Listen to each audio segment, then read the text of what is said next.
ನಾರಾಯಣಂ ನಮಸ್ಕೃತ್ಯ ನರಂ ಚೈವ ನರೋತ್ತಮಂ ದೇವೀಂ ಸರಸ್ವತೀಂ ಚೈವ ತತೋ ಜಯಮುದೀರಯೇ. ಓಂ ಶಾಂತಿ ಶಾಂತಿ ಶಾಂತಿ.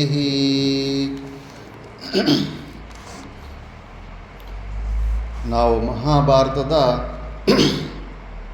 ಆದಿಪರ್ವದಲ್ಲಿ ವಿಚಾರ ಮಾಡ್ತಿದ್ವಿ. ಇದರಲ್ಲಿ ಪಾಂಡವರಿನ್ನೂ ಬದುಕೇ ಇದ್ದಾರೆ ಅಂತ ತಿಳಿದ ಮೇಲೆ ದುರ್ಯೋಧನ, ಕರ್ಣ, ಧೃತರಾಷ್ಟ್ರನಿಗೆ ತುಂಬ ನೋವಾಗ್ಬಿಟ್ಟಿದೆ. ಅದಕ್ಕೆ ಅವರನ್ನು ಸಂಪೂರ್ಣವಾಗಿ ನಾಶ ಮಾಡಬೇಕನ್ನೋ ದುರುದ್ದೇಶದಿಂದ ಏನೇನೋ ಪ್ಲ್ಯಾನ್ಗಳು ಮಾಡ್ಕೊತಾ ಇದ್ದರು. ಎಲ್ಲ ಪ್ಲ್ಯಾನಲ್ಲಿ ಲಾಸ್ಟಿಗೆ ಕರ್ಣನಂದು ಯುದ್ಧ ಒಂದೇ ಮಾಡಬೇಕು ಅನ್ನೋದು ಇಷ್ಟವಾಗುತ್ತೆ. ಆದರೆ ಧೃತರಾಷ್ಟ್ರ, ಭೀಷ್ಮರು, ದ್ರೋಣರು ಅವರ ಅಭಿಪ್ರಾಯಗಳನ್ನು ಸ್ವಲ್ಪ ಕೇಳೋಣ ಅಂತ ಮುಂದೆ ಹೇಳಿದ್ದಕ್ಕೆ ಈಗ ಭೀಷ್ಮ, ದ್ರೋಣ ಮತ್ತು ವಿದುರ ಇವರೆಲ್ಲರೂ ಕೂಡ ಅವರವರ ಅಭಿಪ್ರಾಯನ ವ್ಯಕ್ತಪಟ್ಟಿದ್ದಾರೆ. ಫಸ್ಟು ದ್ರೋಣರು ಮತ್ತು ಭೀಷ್ಮರ ಅಭಿಪ್ರಾಯಕ್ಕೆ ಕರ್ಣ ಅಡ್ಡಿ ಹೇಳ್ತಾನೆ, ಅವರನ್ನೇ ದೋಷ ತೋರಿಸ್ತಾ ಇರ್ತಾನೆ, ಅವರೇ ಸರಿ ಇಲ್ಲ ಅನ್ನೋ ಥರ ವ್ಯಕ್ತಪಡಿಸ್ತಾನೆ. ಆದರೆ ವಿದುರನು ಸರಿಯಾಗಿ ಕೋಪದಿಂದ ಬೈದು ಬಿಟ್ಟು ಕೂಡ ದುಷ್ಟ ಶಬ್ದ ಅನ್ನು ಕೂಡ ಬಳಸಿಬಿಟ್ಟು ಇವನು ಮಾತು ಕೇಳಿದ್ರೆ ಸರ್ವನಾಶ ಆಗುತ್ತೆ ಕುರುವಂಶ ಅಂತ ಕೂಡ ಹೇಳ್ತಾನೆ. ಈಗ ನೋಡೋಣ ನೆಕ್ಸ್ಟ್ ಏನಾಗುತ್ತೆ ಅಂತ. ಪಾರೀಕ್ಷಿತ ಧೃತರಾಷ್ಟ್ರನು ಎಲ್ಲರ ಮಾತುಗಳನ್ನು ಕೇಳಿದನು. ಭೀಷ್ಮ, ದ್ರೋಣ, ವಿದುರರು ಹೇಳುತ್ತಿರುವುದು ಅಧರ್ಮವೆಂದು, ಅಹಿತವೆಂದು ಹೇಳಲು ಸಾಧ್ಯವೇ ಇಲ್ಲ. ಆಂತರ್ಯದಲ್ಲಿ ಇಚ್ಛೆ ಇಲ್ಲದಿದ್ದರೂ ಅವರೆಲ್ಲರ ಮಾತಿನಂತೆ ನಡೆಯಬೇಕಾದದ್ದು ಧೃತರಾಷ್ಟ್ರನಿಗೆ ಅನಿವಾರ್ಯವಾಗಿದ್ದಿತು. ಧೃತರಾಷ್ಟ್ರನು ವಿದುರನಿಗೆ ಹೇಳಿದನು, ವಿದುರ, ಶಾಂತನುವಿನ ಪುತ್ರನಾದ ಪ್ರಾಜ್ಞನಾದ ಭೀಷ್ಮನು, ಮಹರ್ಷಿಗಳಾದ ದ್ರೋಣರು ಮತ್ತು ನೀನು ಸತ್ಯವನ್ನೇ ಹೇಳಿರುವಿರಿ. ಮಹಾಪರಾಕ್ರಮಿಗಳಾಗಿರುವ ಪಾಂಡುವಿನ ಮಕ್ಕಳು ನನಗೂ ಮಕ್ಕಳೆಂಬುದು ಧರ್ಮಸಮ್ಮತವಾದ ಮಾತಾಗಿದೆ. ನನ್ನ ಮಕ್ಕಳಿಗೆ ಈ ರಾಜ್ಯ ಸಿಂಹಾಸನದ ಮೇಲೆ ಹಕ್ಕಿರುವಂತೆ ಪಾಂಡುಪುತ್ರರಿಗೂ ಈ ಸಿಂಹಾಸನದ ಮೇಲೆ ಹಕ್ಕಿದೆ ಎಂಬುದರಲ್ಲಿ ಸಂಶಯ ಲೇಶವೂ ಇರುವುದಿಲ್ಲ.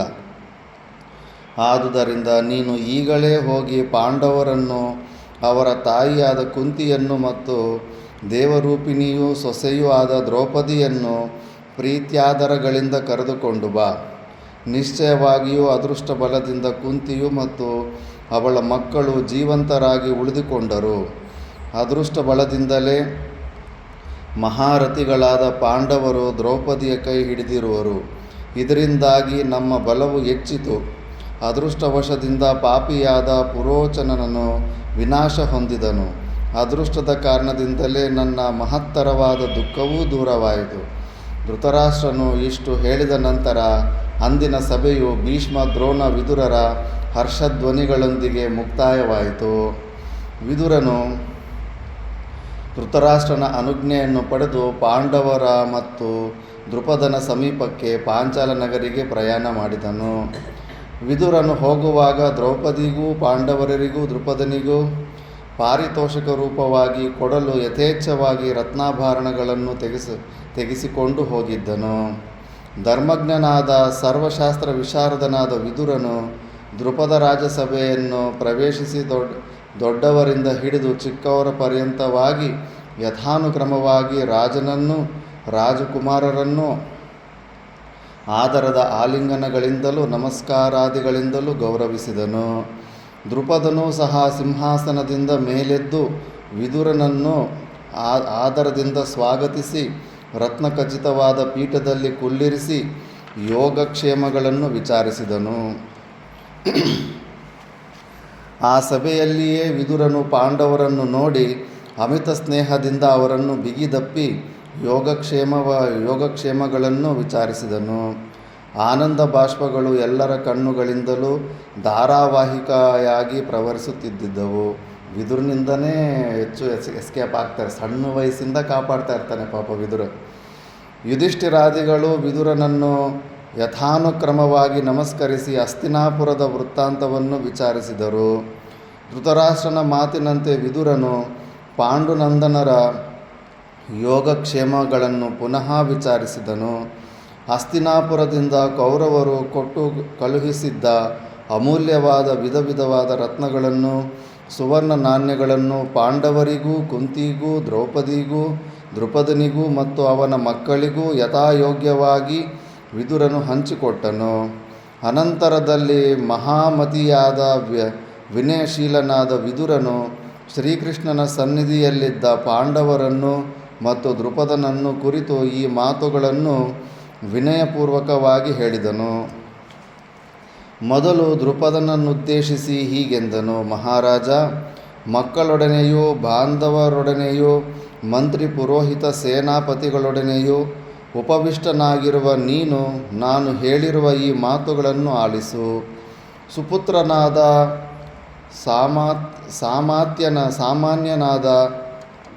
ಸಾಮಾತ್ಯನಾದ ಸಬಾಂಧವನಾದ ಧೃತರಾಷ್ಟ್ರನು ನಿನ್ನ ವಿಷಯದಲ್ಲಿ ಪ್ರೀತಮನಸ್ಕನಾಗಿ ನಿನ್ನ ಯೋಗಕ್ಷೇಮಗಳನ್ನು ಪ್ರಶ್ನಿಸಬೇಕೆಂದು ಬಾರಿ ಬಾರಿಗೂ ಹೇಳಿರುವನು. ನಿನ್ನೊಡನೆ ಆಗಿರುವ ಈ ನೂತನ ಸಂಬಂಧದಿಂದ ಮೊದಲೇ ನಿನ್ನ ಮೇಲಿದ್ದ ಅವನ ಪ್ರೀತಿಯು ಮತ್ತಷ್ಟು ದೃಢವಾಗಿದೆ. ಶಾಂತನುವಿನ ಮಗನಾದ ಮಹಾಪ್ರಾಜ್ಞನಾದ ಭೀಷ್ಮನು ಸಕಲ ಕೌರವರ ಪರವಾಗಿ ನಿನ್ನ ಕುಶಲವನ್ನು ವಿಚಾರಿಸಲು ಹೇಳಿರುವನು. ನಿನ್ನ ಪ್ರಿಯಮಿತ್ರರಾದ ಪ್ರಾಜ್ಞರಾದ ದ್ರೋಣರು ನಿನ್ನನ್ನು ಮನದಲ್ಲಿಯೇ ಆಲಿಂಗಿಸಿ ನಿನ್ನ ಈಗಿನ ಸುಖ ಸಂತೋಷಗಳ ವಿಷಯವಾಗಿ ವಿಚಾರಿಸಲು ಹೇಳಿರುವರು. ನಿನ್ನೊಡನೆ ಉಂಟಾಗಿರುವ ಬಾಂಧವ್ಯದಿಂದ ನಿಶ್ಚಯವಾಗಿಯೂ ಧೃತರಾಷ್ಟ್ರನು ತಾನು ಕೃತಕೃತ್ಯನಾದನೆಂದೇ ಭಾವಿಸಿರುತ್ತಾನೆ. ಎಲ್ಲ ಕೌರವರಿಗೂ ಇದೇ ವಿಧವಾದ ಭಾವನೆಯುಂಟಾಗಿದೆ. ಹೆಚ್ಚೇನು ಹೇಳಲಿ ದ್ರುಪದರಾಜ, ನೂತನ ರಾಜ್ಯವೊಂದು ಧೃತರಾಷ್ಟ್ರನ ಚಕ್ರಾಧಿಪತ್ಯಕ್ಕೆ ಹೊಸದಾಗಿ ಸೇರಿದ್ದರೂ ಇಷ್ಟೊಂದು ಆನಂದವೂ ಅವನಿಗುಂಟಾಗುತ್ತಿರಲಿಲ್ಲ. ನೂತನ ರಾಜ್ಯ ಲಾಭದಿಂದುಂಟಾಗುವ ಆನಂದಕ್ಕಿಂತಲೂ 100 ಪಾಲು ಹೆಚ್ಚಿನ ಆನಂದವು ನಿನ್ನೊಡನೆ ಪ್ರಾಪ್ತವಾಗಿರುವ ಬಂಧುತ್ವದಿಂದ ಧೃತರಾಷ್ಟ್ರನಿಗೆ ಉಂಟಾಗಿರುವುದು. ಈ ಸಂದರ್ಭದಲ್ಲಿ ಪಾಂಡವರು ಪಿತೃಪಿತಾಮಹರ ರಾಜಧಾನಿಯಾದ ಹಸ್ತಿನಾಪುರವನ್ನು ಸಂದರ್ಶಿಸಲು ನೀನು ಅನುಮತಿಯನ್ನು ಕೊಡಬೇಕು. ಕುರುವಂಶೀಯರು ಪಾಂಡವರನ್ನು ನೋಡಲು ಬಹಳ ಉತ್ಸುಕರಾಗಿದ್ದರು. ಪಾಂಡವರು ಹಸ್ತಿನಾಪುರವನ್ನು ಬಿಟ್ಟು ಬಹಳ ವರ್ಷಗಳಾದವು. ಆದುದರಿಂದ ಪಾಂಡವರಿಗೂ ಕುಂತಿದೇವಿಗೂ ಹಸ್ತಿನಾಪುರವನ್ನು ನೋಡುವ ಅಭಿಲಾಷೆ ಇದ್ದೇ ಇರುವುದು. ಇದಕ್ಕಿಂತಲೂ ಹೆಚ್ಚಾಗಿ ಹಸ್ತಿನಾಪುರದ ಪೌರರು ಮತ್ತು ಕೌರವ ಸ್ತ್ರೀಯರು ಪಾಂಚಾಲಿಯನ್ನು ನೋಡಲು ಹೆಚ್ಚಿನ ಆಸಕ್ತಿಯುಳ್ಳವರಾಗಿರುವರು. ಆದುದರಿಂದ ಸ್ವಲ್ಪವೂ ತಡಮಾಡದೆ ಈ ಕೂಡಲೇ ನೀನು ಪತ್ನಿ ಸಮೇತರಾದ ಪಾಂಡವರನ್ನು ಹಸ್ತಿನಾಪುರಕ್ಕೆ ಕಳುಹಿಸುವುದು ಯುಕ್ತವೆಂಬುದು ನನ್ನ ಅಭಿಪ್ರಾಯವಾಗಿದೆ. ನೀನು ಹಸ್ತಿನಾಪುರಕ್ಕೆ ಪ್ರಯಾಣ ಮಾಡಲು ಅವರಿಗೆ ಅನುಜ್ಞೆಯನ್ನಿತ್ತೊಡನೆಯೇ ಕುಂತಿ ದ್ರೌಪದಿಯರೊಡನೆ ಪಾಂಡವರು ಆಗಮಿಸುತ್ತಿರುವರೆಂಬ ಶುಭವಾರ್ತೆಯನ್ನು ಧೃತರಾಷ್ಟ್ರನಿಗೆ ಹೇಳು ಕಳಿಸುತ್ತೇನೆ. ಶೀಘ್ರಗಾಮಿಗಳಾದ ವಾರ್ತಾವಾಹಿಗಳನ್ನು ಧೃತರಾಷ್ಟ್ರನಲ್ಲಿಗೆ ಕೂಡಲೇ ಕಳುಹಿಸಿಕೊಡುತ್ತೇನೆ. ಜನಮೇಜಯ ದ್ರುಪದನು ವಿದುರನಿಗೆ ಉತ್ತರವಿತ್ತನು: ಮಹಾಪ್ರಾಜ್ಞನೇ, ನೀನು ಹೇಳಿದುದೆಲ್ಲವೂ ನಿಶ್ಚಯ. ನನಗೂ ಈ ಬಾಂಧವ್ಯದಿಂದ ಹೆಚ್ಚಿನ ಸಂತೋಷವೇ ಆಗಿರುವುದು. ನೀನು ಹೇಳಿದಂಥ ಈ ಮಹಾನುಭಾವರು ತಮ್ಮ ದೇಶಕ್ಕೆ ಹಿಂದಿರುಗುವುದು ಯುಕ್ತವಾಗಿಯೇ ಇದೆ. ಆದರೆ ನೀವು ಇಲ್ಲಿಂದ ಹೊರಟು ಹೋಗಿ ಎಂದು ನಾನು ಹೇಳಲಾರೆನು. ಹಾಗೆ ಹೇಳುವುದು ಯುಕ್ತವಲ್ಲವೆಂದೇ ನಾನು ಭಾವಿಸುತ್ತೇನೆ. ಮಹಾಪರಾಕ್ರಮಿಗಳಾದ ಧರ್ಮಿಷ್ಠರಾದ ಯುಧಿಷ್ಠಿರ, ಭೀಮಾರ್ಜುನ, ನಕುಲ ಸಹದೇವರು ಹಸ್ತಿನಾಪುರಕ್ಕೆ ಹೋಗಲಿಚ್ಛಿಸುವುದಾದರೆ ಧರ್ಮ ಸೂಕ್ಷ್ಮವನ್ನು ತಿಳಿದಿರುವ ಈ ರಾಮಕೃಷ್ಣರು ಇದನ್ನು ಒಪ್ಪುವುದಾದರೆ ಪಾಂಡವರು ಹೋಗಿ ಬರಬಹುದಾಗಿದೆ. ರಾಮಕೃಷ್ಣರು ಯಾವಾಗಲೂ ಕುಂತಿಪುತ್ರರ ಹಿತಚಿಂತನೆ ಬಲರಾಮಕೃಷ್ಣ ಹಿತಚಿಂತನೆಯಲ್ಲಿಯೇ ಸಂಪೂರ್ಣವಾದ ಆಸಕ್ತಿಯುಳ್ಳವರಾಗಿರುವರು. ದ್ರುಪದನ ಈ ಮಾತುಗಳನ್ನು ಕೇಳಿ ಯುಧಿಷ್ಠಿರನು ಹೇಳಿದನು: ಮಹಾರಾಜ, ನಾವು ಪರಾಧೀನದಲ್ಲಿರತಕ್ಕವರು, ನಿನ್ನನ್ನೇ ಅವಲಂಬಿಸಿ ನಿನ್ನ ಆಶ್ರಯದಲ್ಲಿಯೇ ಇರತಕ್ಕವರು. ನೀನು ವಿಶ್ವಾಸಪೂರ್ವಕವಾಗಿ ಏನನ್ನು ಹೇಳುವೆಯೋ ಅದನ್ನೇ ಮಾಡುತ್ತೇವೆ. ಯುಧಿಷ್ಠಿರನ ಆ ಸವಿನುಡಿಗಳನ್ನು ಕೇಳಿದ ನಂತರ ಶ್ರೀಕೃಷ್ಣನು ದ್ರುಪದನಿಗೆ ಹೇಳಿದನು: ಪಾಂಡವರು ಹಸ್ತಿನೆಗೆ ಹಿಂದಿರುಗುವುದು ಸಮೀಚೀನವಾಗಿದೆ ಎಂದು ನಾನು ಅಭಿಪ್ರಾಯಪಡುತ್ತೇನೆ.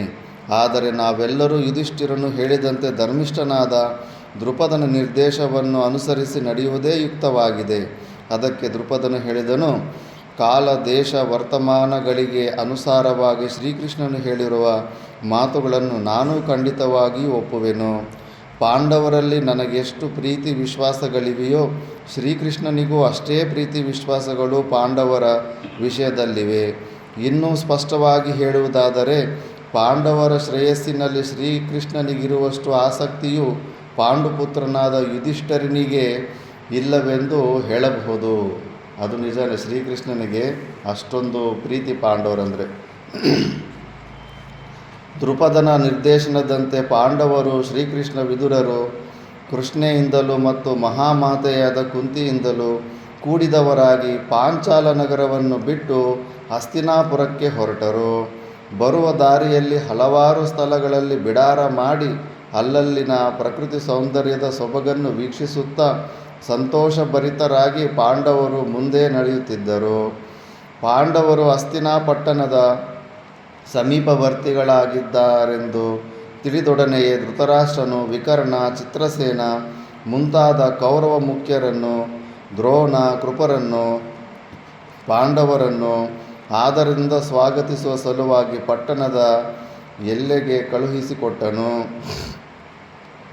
ಪಾಂಡವರು ಹಸ್ತಿನಾಪುರದ ಎಲ್ಲೆಯೊಳಗೆ ಪ್ರವೇಶಿಸಿದೊಡನೆಯೇ ಕೌರವ ಮುಖ್ಯರು ಬ್ರಾಹ್ಮಣ ಪುರಸ್ಸರರಾಗಿ ಪಾಂಡವರಿಗೆ ಸ್ವಾಗತ ನೀಡಿ ಯೋಗಕ್ಷೇಮಗಳನ್ನು ವಿಚಾರಿಸಿ ಅವರಿಗಾಗಿ ಸಜ್ಜುಗೊಳಿಸಿದ್ದ ದಿವ್ಯವಾದ ರಥಗಳಲ್ಲಿ ಕುಳ್ಳಿರಿಸಿಕೊಂಡು ಪಟ್ಟಣದೊಳಗೆ ಕರೆತಂದರು.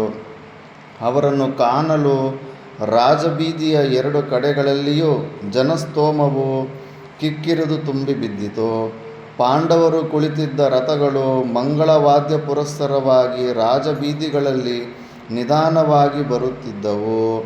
ರಥಗಳು ತಮ್ಮ ಸಮೀಪಕ್ಕೆ ಬಂದೊಡನೆಯೇ ಆನಂದೋತ್ಸಾಹಗಳಿಂದ ಕೂಡಿದ್ದ ಪ್ರಜೆಗಳು ನಾಲ್ಕು ದಿಕ್ಕುಗಳಲ್ಲಿಯೂ ಪ್ರತಿಧ್ವನಿಸುವಂತೆ ಪ್ರಶಂಸಾತ್ಮಕವಾದ ಪ್ರಾಸಬದ್ಧವಾದ ವಾಕ್ಯಗಳಲ್ಲಿ ಜಯಘೋಷಗಳನ್ನು ಮಾಡುತ್ತಿದ್ದರು. ಅಂತೆಯೇ ಹಸ್ತಿನಾಪುರದ ನಾಗರಿಕರು ಹೆಚ್ಚಿನ ಉತ್ಸಾಹದಿಂದ ಪುರುಷವ್ಯಾಘ್ರನು ಪುನಃ ನಮ್ಮ ಪಟ್ಟಣಕ್ಕೆ ಬರುತ್ತಿದ್ದಾನೆ, ಧರ್ಮವಿದನು ಬರುತ್ತಿದ್ದಾನೆ, ಯಾವಾತನು ನಮ್ಮೆಲ್ಲರನ್ನೂ ತನ್ನವರೆಂದೇ ಭಾವಿಸಿ ರಕ್ಷಣೆ ಮಾಡುವವನೋ ಆ ಮಹಾಭಾವನು ಬರುತ್ತಿದ್ದಾನೆ, ಜನಪ್ರಿಯನಾದ ಪಾಂಡು ಮಹಾರಾಜನೇ ನಮಗೆ ಹಿತವನ್ನುಂಟು ಮಾಡಲು ಅರಣ್ಯದಿಂದ ಬರುತ್ತಿರುವನೋ ಎಂಬಂತೆ ಯುಧಿಷ್ಠಿರನು ಬರುತ್ತಿದ್ದಾನೆ, ಇದರಲ್ಲಾವ ಸಂಶಯವೂ ಇಲ್ಲ ಎಂದು ಪರಸ್ಪರವಾಗಿ ಮಾತನಾಡಿಕೊಳ್ಳುತ್ತಿದ್ದರು. ಯುಧಿಷ್ಠಿರನನ್ನು ನೋಡಿ ಆನಂದ ಬಾಷ್ಪಗಳನ್ನು ಸುರಿಸುತ್ತಾ ಕೆಲವರು ವೃದ್ಧರು ತಮ್ಮ ತಮ್ಮಲ್ಲಿಯೇ ಮಾತನಾಡಿಕೊಂಡರು. ಕುಂತೀಸುತರು ಪುನಃ ನಮ್ಮ ಪಟ್ಟಣಕ್ಕೆ ಪ್ರವೇಶಿಸಿದರು, ನಾವು ಧನ್ಯರಾದೆವು. ಇವರ ಆಗಮನದಿಂದ ನಮಗುಂಟಾಗಿರುವ ಈ ಆನಂದವು ಮತ್ಯಾವುದರಿಂದಲೂ ಆಗುತ್ತಿರಲಿಲ್ಲ.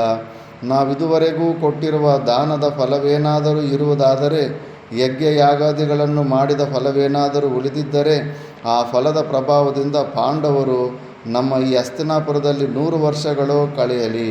ಹಿಂಗೆ ಆಶೀರ್ವಾದ ತಗೋಬೇಕು. ಜೀವನ ಹೆಂಗೆ ನಡೆಸ್ಬೇಕಂದ್ರೆ 10 ಜನ ಅವನು ತಣ್ಣಗಿರಬೇಕಪ್ಪ, ಅವನು ಚೆನ್ನಾಗಿರಬೇಕಪ್ಪ ಅಂತ ಬಯಸ್ತಾ ಇರಬೇಕು. ಅಂಥ ಜೀವನ ನಡೆಸಬೇಕು. ಕಟ್ಟ ಕಡೆಗೆ ಪಾಂಡವರ ರಥಗಳು ಅರಮನೆಯ ಮುಂದೆ ನಿಂತವು. ಪಾಂಡವರು ರಥದಿಂದಿಳಿದು ಅರಮನೆಯನ್ನು ಪ್ರವೇಶಿಸಿದರು.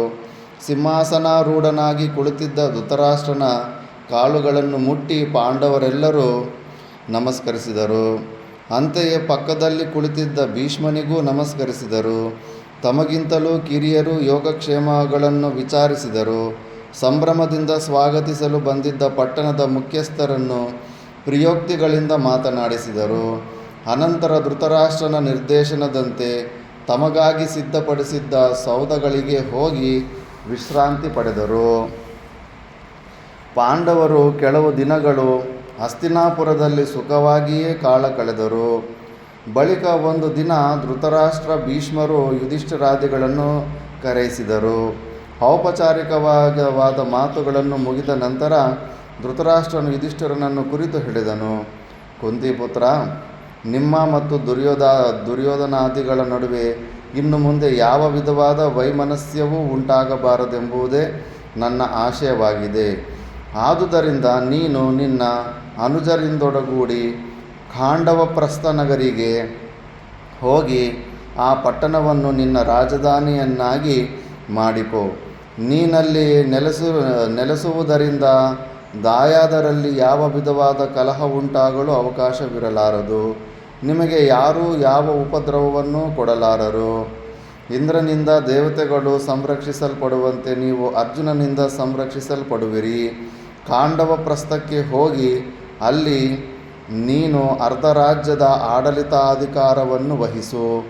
ಯುಧಿಷ್ಠರನು ಒಡನೆಯೇ ಅನುಜರೊಡನೆ ಮೇಲೆದ್ದು ಧೃತರಾಷ್ಟ್ರ ಭೀಷ್ಮರಿಗೆ ನಮಿಸಿ, ತಮ್ಮ ಆಜ್ಞೆಯನ್ನು ಶಿರಸಾವಹಿಸುವೆನು ತಾತ ಎಂದು ಹೇಳಿ ತನ್ನ ಅರಮನೆಗೆ ಬಂದು ಕುಂತಿಗೂ ದ್ರೌಪದಿಗೂ ರಾಜನು ಹೇಳಿದ ವಿಷಯವನ್ನು ತಿಳಿಸಿ ಪ್ರಯಾಣ ಸನ್ನದ್ಧನಾದನು. ಪಾಂಡವರು ಶ್ರೀಕೃಷ್ಣನನ್ನು ಮುಂದು ಮಾಡಿಕೊಂಡು ಹಸ್ತಿನಾಪುರದಿಂದ ಹೊರಟು ಅರಣ್ಯ ಮಧ್ಯದಲ್ಲಿದ್ದ ಖಾಂಡವಪ್ರಸ್ಥವನ್ನು ಸ್ವಲ್ಪ ದಿನದಲ್ಲಿಯೇ ಸೇರಿದರು. ಖಾಂಡಪ್ರಸ್ಥಕ್ಕೆ ಬಂದ ಸ್ವಲ್ಪ ದಿನಗಳಲ್ಲಿ ಆ ಪಟ್ಟಣವನ್ನು ಎರಡನೆಯ ಸ್ವರ್ಗವೋ ಎಂಬಂತೆ ಮಾರ್ಪಡಿಸಿದರು. ನಗರದ ಪುನರ್ನಿರ್ಮಾಣ ಮಾಡುವ ಮೊದಲು ವ್ಯಾಸರ ಆದೇಶದಂತೆ ವೃಕ್ಷಗಳಿಂದ ರಹಿತವಾಗಿದ್ದ ವಿಶಾಲ ಪ್ರದೇಶವೊಂದನ್ನು ನಗರಕ್ಕೆ ಸಮೀಪದಲ್ಲಿ ಆರಿಸಿಕೊಂಡು ಆ ಸ್ಥಳದಲ್ಲಿ ವಿಧಿಯುಕ್ತವಾಗಿ ಖನನ ಕರ್ಮವನ್ನು ಗುದ್ದಲಿ ಪೂಜೆಯನ್ನು ಮಾಡಿ ನಗರದ ವಿಸ್ತೀರ್ಣವನ್ನು ಯಥಾಶಾಸ್ತ್ರೀಯವಾಗಿ ನಿರ್ಧರಿಸಿ ನಗರವನ್ನು ನಿರ್ಮಿಸಲು ಪ್ರಾರಂಭಿಸಿದರು. ನಗರದ ಸುತ್ತಲೂ ಸಮುದ್ರದಂತೆ ಆಳವಾಗಿ ಕಂದಕಗಳು ತೋಡಲ್ಪಟ್ಟವು. ದೋಣೆಗಳ ದಂಡೆಯಲ್ಲಿ ಗಗನಚುಂಬಿಯಾದ ಕೋಟೆಯು ನಿರ್ಮಿತವಾಯಿತು. ಬಿಳಿಯ ಮೋಡದಂತೆಯೂ ಬೆಳದಿಂಗಳಂತೆಯೂ ಪ್ರಕಾಶಮಾನವಾಗಿದ್ದ ಆ ಕೋಟೆಯಿಂದ ಖಾಂಡವಪ್ರಸ್ಥವು ಸರ್ಪಗಳಿಂದ ಭೋಗವತಿ ಪಟ್ಟಣವು ಪ್ರಕಾಶಿಸುವಂತೆಯೂ ಪ್ರಕಾಶಿಸಿತು. ಆ ಕೋಟೆಗೆ ಅನೇಕ ಮಹಾದ್ವಾರಗಳಿದ್ದು ಪ್ರತಿಯೊಂದು ಮಹಾದ್ವಾರವು 2 ರೆಕ್ಕೆಗಳನ್ನು ಹರಡಿಕೊಂಡು ಗರುಡನಂತಿದ್ದಿತು. ಆ ಮಹಾದ್ವಾರಗಳಿಗೆ ಮಂದರ ಪರ್ವತಕ್ಕೆ ಸಮಾನವಾದ ಬಾಗಿಲುಗಳಿದ್ದವು. ಆ ಬಾಗಿಲುಗಳ ಪಕ್ಕದಲ್ಲಿ ಅನೇಕ ವಿಧವಾದ ಆಯುಧಗಳು ಇಡಲ್ಪಟ್ಟಿದ್ದವು. ಶತ್ರು ಸೇನೆಯು ತನ್ನ ಸಂಪೂರ್ಣ ಬಲವನ್ನೆಲ್ಲ ಪ್ರಯೋಗಿಸಿದರೂ ಅಲ್ಲಿದ್ದ ಯಾವ ಬಾಗಿಲನ್ನು ಕದಲಿಸಲು ಸಾಧ್ಯವಾಗುತ್ತಿರಲಿಲ್ಲ.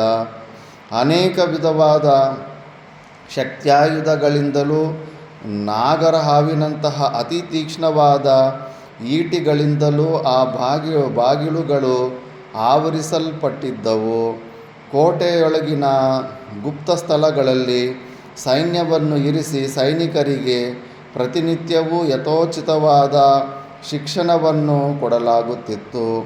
ಕೋಟೆಯ ಸುತ್ತಲೂ ಚತುರಂಗ ಬಲವನ್ನು ಯಾವಾಗಲೂ ಸುಸಜ್ಜಿತವಾಗಿಡಲಾಗಿತ್ತು.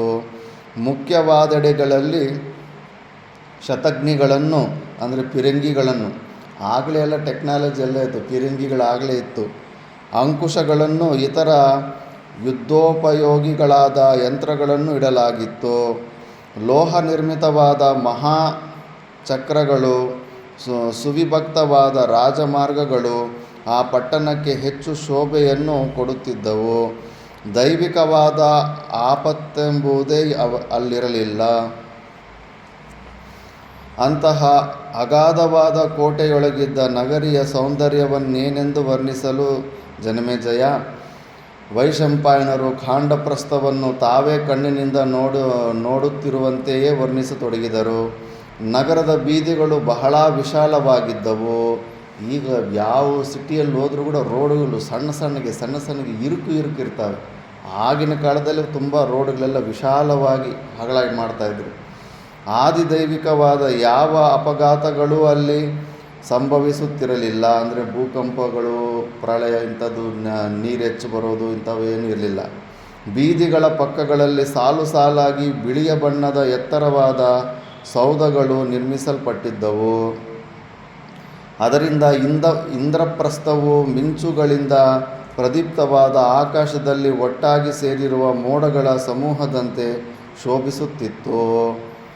ಅದನ್ನು ಡೆಲ್ಲಿ ಅಂತಾರೆ. ಈಗ ಡೆಲ್ಲಿ ಇದೆ ಅಲ್ಲ, ಅದನ್ನೇ ಆ ಖಾಂಡಪ್ರಸ್ಥ, ಇಂದ್ರಪ್ರಸ್ಥ ಅಂತ ಹೆಸರು ಅದಕ್ಕೆ. ಪಟ್ಟಣದ ಶೋಭೆಯು ಅಮರಾವತಿಗೆ ಸಮಾನವಾಗಿದ್ದುದರಿಂದ ಅದಕ್ಕೆ ಇಂದ್ರಪ್ರಸ್ಥವೆಂದೇ ಹೆಸರಿಡಲಾಯಿತು. ಆ ಪಟ್ಟಣದಲ್ಲಿ ಮನೋಹರವಾದ ಮಂಗಳ ಪ್ರದೇಶದಲ್ಲಿ ನಿರ್ಮಿತವಾದ ಧರ್ಮರಾಜನ ಅರಮನೆಯು ಧನಸಂಪೂರ್ಣವಾದ ಧನಪತಿಯಾದ ಕುಬೇರನ ಅರಮನೆಯಂತೆಯೇ ಕಂಗೊಳಿಸುತ್ತಿತ್ತು. ಅಂತಹ ಸುಂದರವಾದ ನಗರಿಯ ನಿರ್ಮಾಣವಾದೊಡನೆಯೇ ವೇದಾಂಗ ಪಾರಂಗತರಾದ ಬ್ರಾಹ್ಮಣರು, ನಾನಾ ಭಾಷಾಭಿಜ್ಞರು ಇಂದ್ರಪ್ರಸ್ಥದಲ್ಲಿ ನೆಲೆಸುವ ಅಭಿಲಾಷೆಯಿಂದ ಅಲ್ಲಿಗೆ ಬಂದರು. ವರ್ತಕರು ವ್ಯಾಪಾರ ಮಾಡಿ ಹಣವನ್ನು ಗಳಿಸುವ ಉದ್ದೇಶದಿಂದ ಅಗಣಿತ ಸಂಖ್ಯೆಯಲ್ಲಿ ನಗರಿಗೆ ಬಂದು ಸೇರಿದರು. ಗೀತ, ನೃತ್ಯ, ಶಿಲ್ಪ ಇತ್ಯಾದಿ ಕಲೆಗಳಲ್ಲಿ ನಿಷ್ಣಾತರಾದ ಕಲಾವಿದರು ನಿವಾಸ ಮಾಡುವ ಸಲುವಾಗಿ ಆ ಸುಂದರ ನಗರಿಗೆ ಆಗಮಿಸಿದರು. ನಗರದ ಸುತ್ತಲೂ ಜನರ ಮತ್ತು ರಾಜಕುಮಾರರ ವಿಹಾರಕ್ಕಾಗಿ ಹಲವು ಉದ್ಯಾನವನಗಳಾದವು. ಆ ಉದ್ಯಾನಗಳ ಆಮ್ರತಕ, ನೀಪ, ಅಶೋಕ, ಚಂಪಕ, ಪುನ್ನಾಗ, ನಾಗ, ಲಕುಚ, ಪನಸ, ಶಾಲ, ತಾಲ, ತಮಾಲ, ವಕುಳ, ಕೇತಕ, ಪ್ರಾಚೀನಾಮಲಕ, ಲೋದ್ರ, ಅಂಕೋಲ, ಜಂಬು, ಪಾಟಲ, ಕುಬ್ಜಕ, ಅತಿಮುತ್ತಕ, ಕರವೀರ, ಪಾರಿಜಾತ ಮುಂತಾದ ಸಾವಿರಾರು ಫಲಪುಷ್ಪಭರಿತವಾದ ಲತಾವೃಕ್ಷ ಗುಲ್ಮಗಳಿಂದ ಕೂಡಿದ್ದು ವಿಹಾರಿಗಳಿಗೆ ಹೆಚ್ಚಿನ ಆನಂದವನ್ನುಂಟು ಮಾಡುತ್ತಿದ್ದವು. ಮರಗಳ ಮೇಲೆ ನೂರಾರು ಬಗೆಯ ಪಕ್ಷಿಗಳು ವಾಸ ಮಾಡುತ್ತಿದ್ದವು. ಮದಸಿದ ಕೋಗಿಲೆಗಳು ವಿಹಾರಿಗಳ ಕಿವಿಗಳಿಗಿಂಪಾಗುವಂತೆ ಧ್ವನಿ ಮಾಡುತ್ತಿದ್ದವು. ಉನ್ಮತ್ತವಾದ ನವಿಲುಗಳು ಕೇಕಾಧ್ವನಿ ಮಾಡುತ್ತಾ ಜಾಗರ ಮಾಡುತ್ತಿದ್ದವು. ಉದ್ಯಾನವನಗಳಲ್ಲಿ ಕನ್ನಡಿಯಂತೆ ಶುಭ್ರವಾದ ವಿಶ್ರಾಂತಿ ಗೃಹಗಳು ಇದ್ದವು. ಅಂದರೆ ಮೇಂಟೆನೆನ್ಸು ಅಷ್ಟು ನೀಟಾಗಿ, ಕನ್ನಡಿಯಂತೆ ಶುದ್ಧವಾದಂದರೆ ನೀಟಾಗಿ ಇಟ್ಕೊಂಡವ್ರೆ. ಉದ್ಯಾನವನಗಳಲ್ಲಿ ಕನ್ನಡಿಯಂತೆ ಶುಭ್ರವಾದ ವಿಶ್ರಾಂತಿ ಗೃಹಗಳು ಇದ್ದವು. ಅಗಣಿತವಾದ ಲತಾ ಗೃಹಗಳಿದ್ದವು. ಕೃತಕವಾದ ಪರ್ವತಗಳಿದ್ದವು. ಸ್ಫಟಿಕದಂತೆ ಸ್ವಚ್ಛವಾದ ಜಲದಿಂದ ಕೂಡಿದ್ದ ನೂರಾರು ಕೊಳಗಳಿದ್ದವು. ಸರೋವರಗಳಿದ್ದವು. ಕಮಲಗಳಿಂದಲೂ ಕನ್ನೈದಿಲೆಗಳಿಂದಲೂ ರಾಜಹಂಸ, ಚಕ್ರವಾಕ, ಕಾರಂಡವ ಇವೇ ಮುಂತಾದ ಪಕ್ಷಿಗಳಿಂದಲೂ ಶೋಭಿಸುತ್ತಿದ್ದ ಅನೇಕ ತಟಾಕಗಳು ಆ ಉದ್ಯಾನವನಗಳಲ್ಲಿದ್ದವು. ಕೆಲವೆಡೆಗಳಲ್ಲಿ ಸರೋವರಗಳಿದ್ದು ಅವುಗಳ ಮೇಲೆ ಹಚ್ಚನೆಯ ಬಳ್ಳಿಗಳು ಬೆಳೆದಿರುತ್ತಿದ್ದವು. ಕೆಲವೆಡೆಗಳಲ್ಲಿ ವಿಸ್ತಾರವಾದ ಮತ್ತು ಆಳವಾದ ಈಜುವ ಕೊಳಗಳನ್ನು ನಿರ್ಮಿಸಲಾಗಿತ್ತು. ಸ್ವಿಮ್ಮಿಂಗ್ ಪೂಲ್ ಕೂಡ ಇತ್ತು ಆವಾಗ. ಅಂತಹ ಪರಮ ಸುಂದರವಾದ ನಗರಿಯಲ್ಲಿ ಪುಣ್ಯ ಪುರುಷರ ಮಧ್ಯದಲ್ಲಿ ವಾಸ ಮಾಡುತ್ತಿದ್ದ ಪಾಂಡವರ ಸಂತೋಷಕ್ಕೆ ಪಾರವೇ ಇರಲಿಲ್ಲ. ಭೀಷ್ಮನು ಮತ್ತು ಧೃತರಾಷ್ಟ್ರನು ಅನುಸರಿಸಿದ ಧರ್ಮ ನೀತಿಯ ಕಾರಣದಿಂದ ಅರ್ಧ ರಾಜ್ಯವನ್ನು ಪಡೆದ ಇಂದ್ರಸಮರಾದ ಪಂಚಪಾಂಡವರಿಂದ ಕೂಡಿದ ಇಂದ್ರಪ್ರಸ್ಥವು ಮಹಾನಾಗಗಳಿಂದ ಕೂಡಿದ ಭೋಗವತಿ ಎಂದೇ ಪ್ರಕಾಶಿಸಿತು. ನಗರ ರಚನೆಯ ಆಡಳಿತ ಇತ್ಯಾದಿಗಳೆಲ್ಲವೂ ವ್ಯವಸ್ಥಿತವಾದ ನಂತರ ಶ್ರೀಕೃಷ್ಣನು ಪಾಂಡವರ ಅನುಜ್ಞೆಯನ್ನು ಪಡೆದು ಸಂತುಷ್ಟ ಹೃದಯನಾಗಿ ಬಲರಾಮನೊಡನೆ ದ್ವಾರವತಿಗೆ ಹಿಂದಿರುಗಿದನು.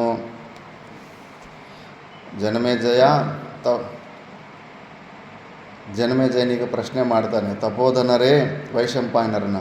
ಹೀಗೆ ಇಂದ್ರಪ್ರಸ್ಥವೆಂಬ ರಾಜ್ಯವನ್ನು ಪಡೆದ ನಂತರ ಮಹಾತ್ಮರಾದ ಪಾಂಡವರು ಮುಂದೇನು ಮಾಡಿದರು?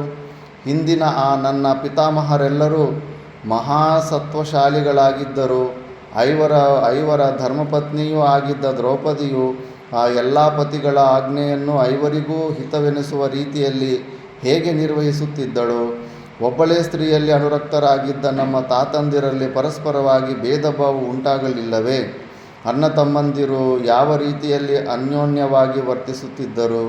ಇವೆಲ್ಲವನ್ನೂ ವಿವರವಾಗಿ ಕೇಳಬೇಕೆನ್ನುವ ಅಭಿಲಾಷೆ ಇದೆ. ದಯವಿಟ್ಟು ಹೇಳಿರಿ. ಆವಾಗ ವೈಶಂಪಾಯನರು ಹೇಳ್ತಾರೆ, ಮಹಾರಾಜ ಜನಮೇಜಯ, ಎಲ್ಲವನ್ನೂ ವಿವರವಾಗಿಯೇ ಹೇಳುವೆನು. ಧೃತರಾಷ್ಟ್ರನ ಅನುಜ್ಞೆಯನ್ನು ಪಡೆದು ಶತ್ರು ನಿರ್ಬಹರನಾದ ಪಾಂಡವರು ಇಂದ್ರಪ್ರಸ್ಥಕ್ಕೆ ಹೋಗಿ ಅಲ್ಲಿ ದ್ರೌಪದಿಯೊಡನೆ ಸುಖ ಸಂತೋಷಗಳಿಂದ ಅನೇಕ ದಿನಗಳನ್ನು ಕಳೆದರು. ಮಹಾತೇಜಸ್ವಿಯಾದ ಸತ್ಯಸಂಧನಾದ ಯುಧಿಷ್ಠಿರನು ತಮ್ಮಂದಿರಿಂದೊಡಗೂಡಿ ಧರ್ಮದಿಂದ ರಾಜ್ಯ ಪರಿಪಾಲನೆಯನ್ನು ಮಾಡುತ್ತಿದ್ದನು. ಪಾಂಡುಪುತ್ರರು ಸತ್ಯ ಧರ್ಮನಿಷ್ಠರಾಗಿದ್ದುಕೊಂಡು ದೇಶಕ್ಕೆ ಪದೇ ಪದೇ ಕಿರುಕುಳ ಕೊಡುತ್ತಿದ್ದ ಶತ್ರು ಸಮೂಹವನ್ನು ನಿರ್ಮೂಲ ಮಾಡಿ ಸುಖ ಸಂತೋಷಗಳಿಂದ ಅಲ್ಲಿ ವಾಸಿಸುತ್ತಿದ್ದರು. ಅವರು ಅಧಿಕಾರಾರೂಢರಾಗಿ ದಿವ್ಯ ಸಿಂಹಾಸನಗಳಲ್ಲಿ ಕುಳಿತು ದೇಶದ ಆಡಳಿತವನ್ನು ಬಹಳ ದಕ್ಷತೆಯಿಂದ ನಿರ್ವಹಿಸುತ್ತಿದ್ದರು. ಹೀಗಿರಲೊಂದು ದಿನ ಅವರೆಲ್ಲರೂ ಸಿಂಹಾಸನಾರೂಢರಾಗಿ ಕುಳಿತಿದ್ದಾಗ ದೇವರ್ಷಿಗಳಾದ ನಾರದರು ದೇಶ ವಿದೇಶಗಳನ್ನು ಪರ್ಯಟನ ಮಾಡುತ್ತಾ ಸ್ವೇಚ್ಛೆಯಿಂದ ಇಂದ್ರಪ್ರಸ್ಥದಲ್ಲಿದ್ದ ಪಾಂಡವರ ಅರಮನೆಗೆ ಆಗಮಿಸಿದರು.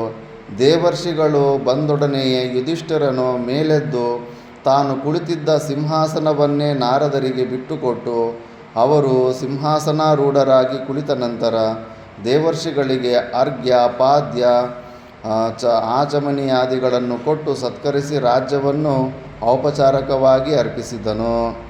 ಯುಧಿಷ್ಠಿರನಿತ್ತ ಸತ್ಕಾರಕ್ಕೆ ಮಹರ್ಷಿಗಳು ತೃಪ್ತಿ ಹೊಂದಿ ಪಾಂಡುನಂದನನ್ನು ಶ್ಲಾಘಿಸಿ ಆಶೀರ್ವದಿಸಿ ಸಮೀಪದಲ್ಲಿದ್ದ ಆಸನದಲ್ಲಿ ಕುಳಿತುಕೊಳ್ಳುವಂತೆ ನಿರ್ದೇಶಿಸಿದರು. ನಾರದರ ಅನುಜ್ಞೆಯನ್ನು ಪಡೆದು ಯುಧಿಷ್ಠಿರನು ಪೀಠಾರೂಢನಾದ ಬಳಿಕ ಅಂತಃಪುರದಲ್ಲಿದ್ದ ದ್ರೌಪದಿಗೆ ನಾರದರು ಬಂದಿರುವರೆಂಬ ವಾರ್ತೆಯನ್ನು ಹೇಳಿ ಕಳಿಸಿದನು. ದ್ರೌಪದಿಯು ಪಾಂಡವರೊಡನೆ ಕುಳಿತಿದ್ದ ಮಹರ್ಷಿಗಳ ಸಮೀಪಕ್ಕೆ ಪರಿಶುದ್ಧಳಾಗಿ ಬಂದು ವಿನಯಪೂರ್ವಕವಾಗಿ ಮಹರ್ಷಿಗಳ 2 ಪಾದ ಕಮಲಗಳನ್ನು ಮುಟ್ಟಿ ನಮಸ್ಕರಿಸಿ ಬದ್ಧಾಂಜಲಿಯಾಗಿ ಅನತಿ ದೂರದಲ್ಲಿ ಮಹರ್ಷಿಗಳ ಆಜ್ಞೆಯನ್ನು ನಿರೀಕ್ಷಿಸುತ್ತಾ ನಿಂತಳು. ನಾರದರು ಆಶೀರ್ವಾದಗಳನ್ನು ಮಾಡಿದ ನಂತರ ನೀನಿನ್ನು ಹೋಗಿ ಬಾ ಮಗಳೇ ಎಂದು ಹೇಳಿ ದ್ರೌಪದಿಯನ್ನು ಕಳಿಸಿಕೊಟ್ಟು ಪಾಂಡವರೊಡನೆ ವಿಜನವಾದ ಸಭೆಯಲ್ಲಿ ಏಕಾಂತವಾಗಿ ಮಾತನಾಡಲು ಸೂಚಿಸಿದರು. ಸಭಾಮಂಟಪದಲ್ಲಿದ್ದ ಪ್ರಹರಿಗಳೆಲ್ಲರೂ ಯುಧಿಷ್ಠಿರನ ಮುಖಭಾವದಿಂದಲೇ ಅವನ ಇಂಗಿತವೇನೆಂಬುದನ್ನು ತಿಳಿದುಕೊಂಡು ಸಭಾಮಂದಿರದಿಂದ ಹೊರಗಡೆ ಹೋಗಿ ನಿಂತರು. ವಾತಾವರಣವು ಪ್ರಶಾಂತವಾಗಿದ್ದಿತು. ನಾರದರು ಹೇಳತೊಡಗಿದರು. ಯುಧಿಷ್ಠಿರ, ಪಾಂಚಾಲ ರಾಜಪುತ್ರಿಯು ನಿಮ್ಮೈವರನ್ನು ಮದುವೆಯಾಗಿರುವಳು. ಐವರಿಗೂ ಅವಳು ಸಹಧರ್ಮಿಣಿಯಾಗಿದ್ದಾಳೆ. ನೀವೈವರು ಅವಳೊಡನೆ ಸುಖೋಪಭೋಗಗಳನ್ನು ಪಡೆಯಬೇಕಾಗಿದೆ. ಆದುದರಿಂದ ನೀವೈವರು ದ್ರೌಪದಿಯೊಡನೆ ವ್ಯವಹರಿಸಲು ಒಂದು ನಿಯಮವನ್ನು ಮಾಡಿಕೊಳ್ಳಿರಿ. ಹೀಗೆ ನಿಯಮವನ್ನು ಮಾಡಿಕೊಳ್ಳುವುದರಿಂದ ನಿಮ್ಮಲ್ಲಿ ಪರಸ್ಪರವಾಗಿ ವೈಮನಸ್ಯ ಉಂಟಾಗುವುದಿಲ್ಲ. ಈ ಹಿಂದೆಯೇ ಇದಕ್ಕೆ ಅನುರೂಪವಾದ ಎಂದರೆ ಒಬ್ಬ ಸ್ತ್ರೀಯನ್ನು ಅನೇಕರು ಕಾಮಿಸಿದರೆ ಆಗುವ ಅನರ್ಥಗಳಿಗೆ ನಿರೂಪಣೆಯಾಗಿ ಒಂದು ಇತಿಹಾಸವು ನಡೆದಿರುವುದು.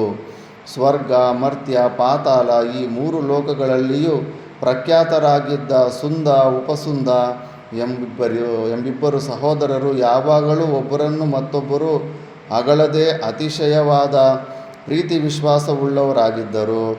ಅವರನ್ನು ಸಂಹರಿಸಲು ತ್ರಿಭುವನಗಳಲ್ಲಿ ಯಾರೂ ಸಮರ್ಥರಾಗಿರಲಿಲ್ಲ. ಆದರೆ ಅವರಲ್ಲಿಯೇ ಒಬ್ಬರು ಮತ್ತೊಬ್ಬರ ಸಾವಿಗೆ ಕಾರಣರಾಗಬೇಕೆಂಬುದೆಂಬ ವರವನ್ನವರು ಸ್ವೇಚ್ಛೆಯಿಂದಲೇ ಪಡೆದಿದ್ದರು. ಇಬ್ಬರೂ ಒಂದೇ ರಾಜ್ಯಕ್ಕೆ ಅಧಿಪತಿಗಳಾಗಿದ್ದರು. ಒಂದೇ ಅರಮನೆಯಲ್ಲಿ ವಾಸವಾಗಿದ್ದರು. ಒಂದೇ ಹಾಸಿಗೆಯಲ್ಲಿ ಮಲಗುತ್ತಿದ್ದರು.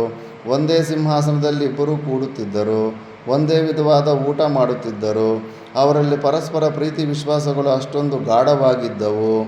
ಆದರೆ ತಿಲೋತ್ತಮೆ ಎಂಬ ಚಲುವೆಯ ಕಾರಣದಿಂದ ಇಬ್ಬರೂ ವಿನಾಶ ಹೊಂದಿದರು. ಹೆಂಗಸಿನ ಕಾರಣಕ್ಕಾಗಿ ಎಂತಹ ಮೈತ್ರಿಯು ಪ್ರೀತಿ ವಿಶ್ವಾಸಗಳು ವಿನಾಶ ಹೊಂದುವುದು ಸಹಜ. ಆದರೆ ನೀವು ಮಾತ್ರ ಆ ವಿಧವಾದ ವೈಮನಸ್ಯಕ್ಕೆ ಅವಕಾಶವಾದ ರೀತಿಯಲ್ಲಿ ನಿಮ್ಮೈವರಲ್ಲಿ ಪರಸ್ಪರ ಭೇದ ಭಾವ ಉಂಟಾಗದ ರೀತಿಯಲ್ಲಿ ಒಂದು ವ್ಯವಸ್ಥೆಯನ್ನು ಮಾಡಿಕೊಳ್ಳುವುದು ಸೂಕ್ತವಾಗಿದೆ. ನಾರದರ ಮಾತುಗಳನ್ನು ಕೇಳಿದ ನಂತರ ಪಾಂಡವರ ಮುಖಗಳಲ್ಲಿ ಸುಂದೋಪಸುಂದರ ಕಥೆಯನ್ನು ವಿಸ್ತಾರವಾಗಿಯೇ ಕೇಳಬೇಕೆನ್ನುವ ಉತ್ಸುಕತೆಯು ಮೂಡಿತು. ಯುಧಿಷ್ಠಿರನು ನಾರದನನ್ನು ಕೇಳಿದನು, ಮಹರ್ಷಿಗಳೇ, ಸುಂದೋಪಸುಂದರೆಂಬುವರು ಯಾರು? ಯಾರ ಮಕ್ಕಳು? ಅವರಿಬ್ಬರಲ್ಲಿ ಭೇದ ಭಾವನೆಯು ಹೇಗೆ ಉಂಟಾಯಿತು? ಒಬ್ಬರನ್ನು ಮತ್ತೊಬ್ಬರು ಸಂಹಾರ ಮಾಡಿದ್ದೇಕೆ? ಯಾವಳ ಕಾರಣಕ್ಕಾಗಿ ಆ ಸಹೋದರರು ಪ್ರಾಣ ತೊರೆದರೋ? ಆ ತಿಲೋತ್ತಮೆ ಎಂಬುವಳು ಯಾರ ಮಗಳು? ಅವಳೇನಾದರೂ ಅಪ್ಸರೆಯ ಅಥವಾ ದೇವಕನ್ಯೆಯ? ಈ ವಿಷಯಗಳೆಲ್ಲವನ್ನೂ ವಿವರವಾಗಿ ಕೇಳಬೇಕೆಂಬ ಅಭಿಲಾಷೆಯುಳ್ಳವರಾಗಿದ್ದೇವೆ. ದಯವಿಟ್ಟು ಹೇಳಿರಿ. ಯುಧಿಷ್ಠಿರನ ಮಾತುಗಳನ್ನು ಕೇಳಿದ ಮಹರ್ಷಿಗಳು ಮುಗುಳ್ನಗೆಯನ್ನು ಬೀರುತ್ತಾ ಹೇಳತೊಡಗಿದರು. ಯುಧಿಷ್ಠಿರ, ನಿನ್ನ ಅನುಜರಿಂದೊಡಗೂಡಿ ಸುಂದೋಪಸುಂದರ ಉಪಾಖ್ಯಾನವನ್ನು ಕೇಳು.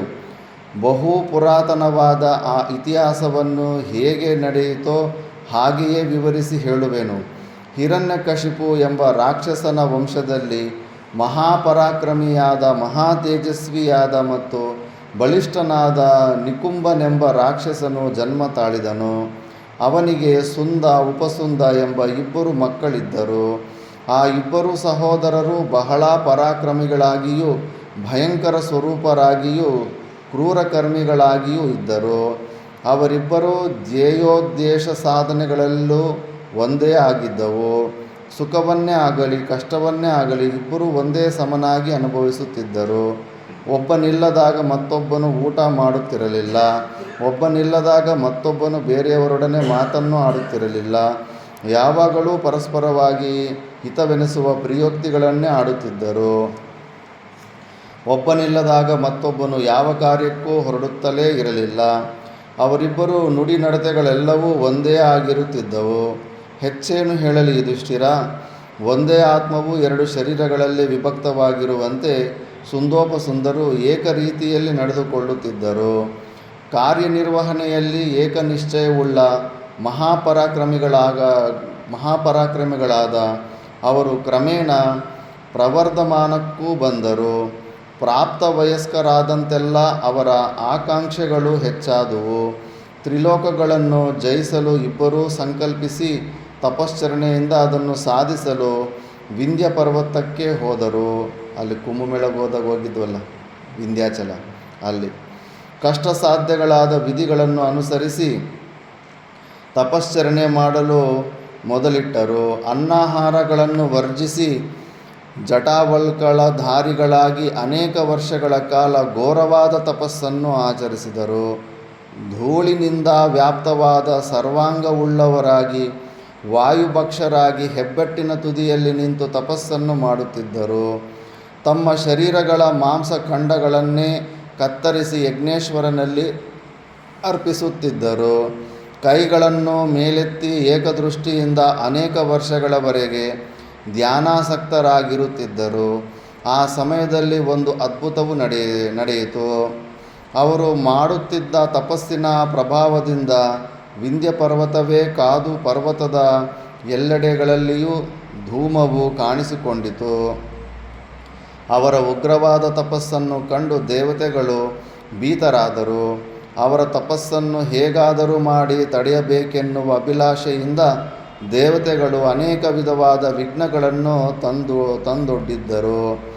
ನಾನಾ ವಿಧವಾದ ಸುಖೋಪಭೋಗ ವಸ್ತುಗಳನ್ನು, ಅನರ್ಘವಾದ ರತ್ನರಾಶಿಗಳನ್ನು, ಚೆಲುವೆಯರಾದ ಯುವತಿಯರನ್ನು ಕಳುಹಿಸಿ ತಪಸ್ಸಿನಿಂದ ಇಬ್ಬರು ವಿಮುಖರಾಗುವಂತೆ ಮಾಡಲು ಬಹುವಾಗಿ ಪ್ರಯತ್ನಿಸಿದರು. ಆದರೆ ರಾಕ್ಷಸರು ಮಾತ್ರ ತಮ್ಮ ತಪಸ್ಸಿನಿಂದ ವಿಮುಖರಾಗಲಿಲ್ಲ. ಮಾಯಾವಿದ್ಯೆಯನ್ನು ಪ್ರಯೋಗಿಸಿಯಾದರೂ ಅವರ ಮನಸ್ಸನ್ನು ಚಾಂಚಲ್ಯಗೊಳಿಸಬೇಕೆಂದು ದೇವತೆಗಳು ನಿಶ್ಚಯಿಸಿದರು. ಸುಂದೋಪಸುಂದರ ಭಗಿನಿಯರು, ತಾಯಿ ಹೆಂಡತಿಯರ ಬಂಧುಗಳ ಇವರೆಲ್ಲರ ಕೆದರಿದ ತಲೆಗಳಿಂದಲೂ ಜಾರಿ ಬೀಳುವುದರಲ್ಲಿದ್ದ ವಸ್ತ್ರಾಭರಣಗಳಿಂದಲೂ ಸುಂದೋಪಸುಂದರ ಸಮೀಪಕ್ಕೆ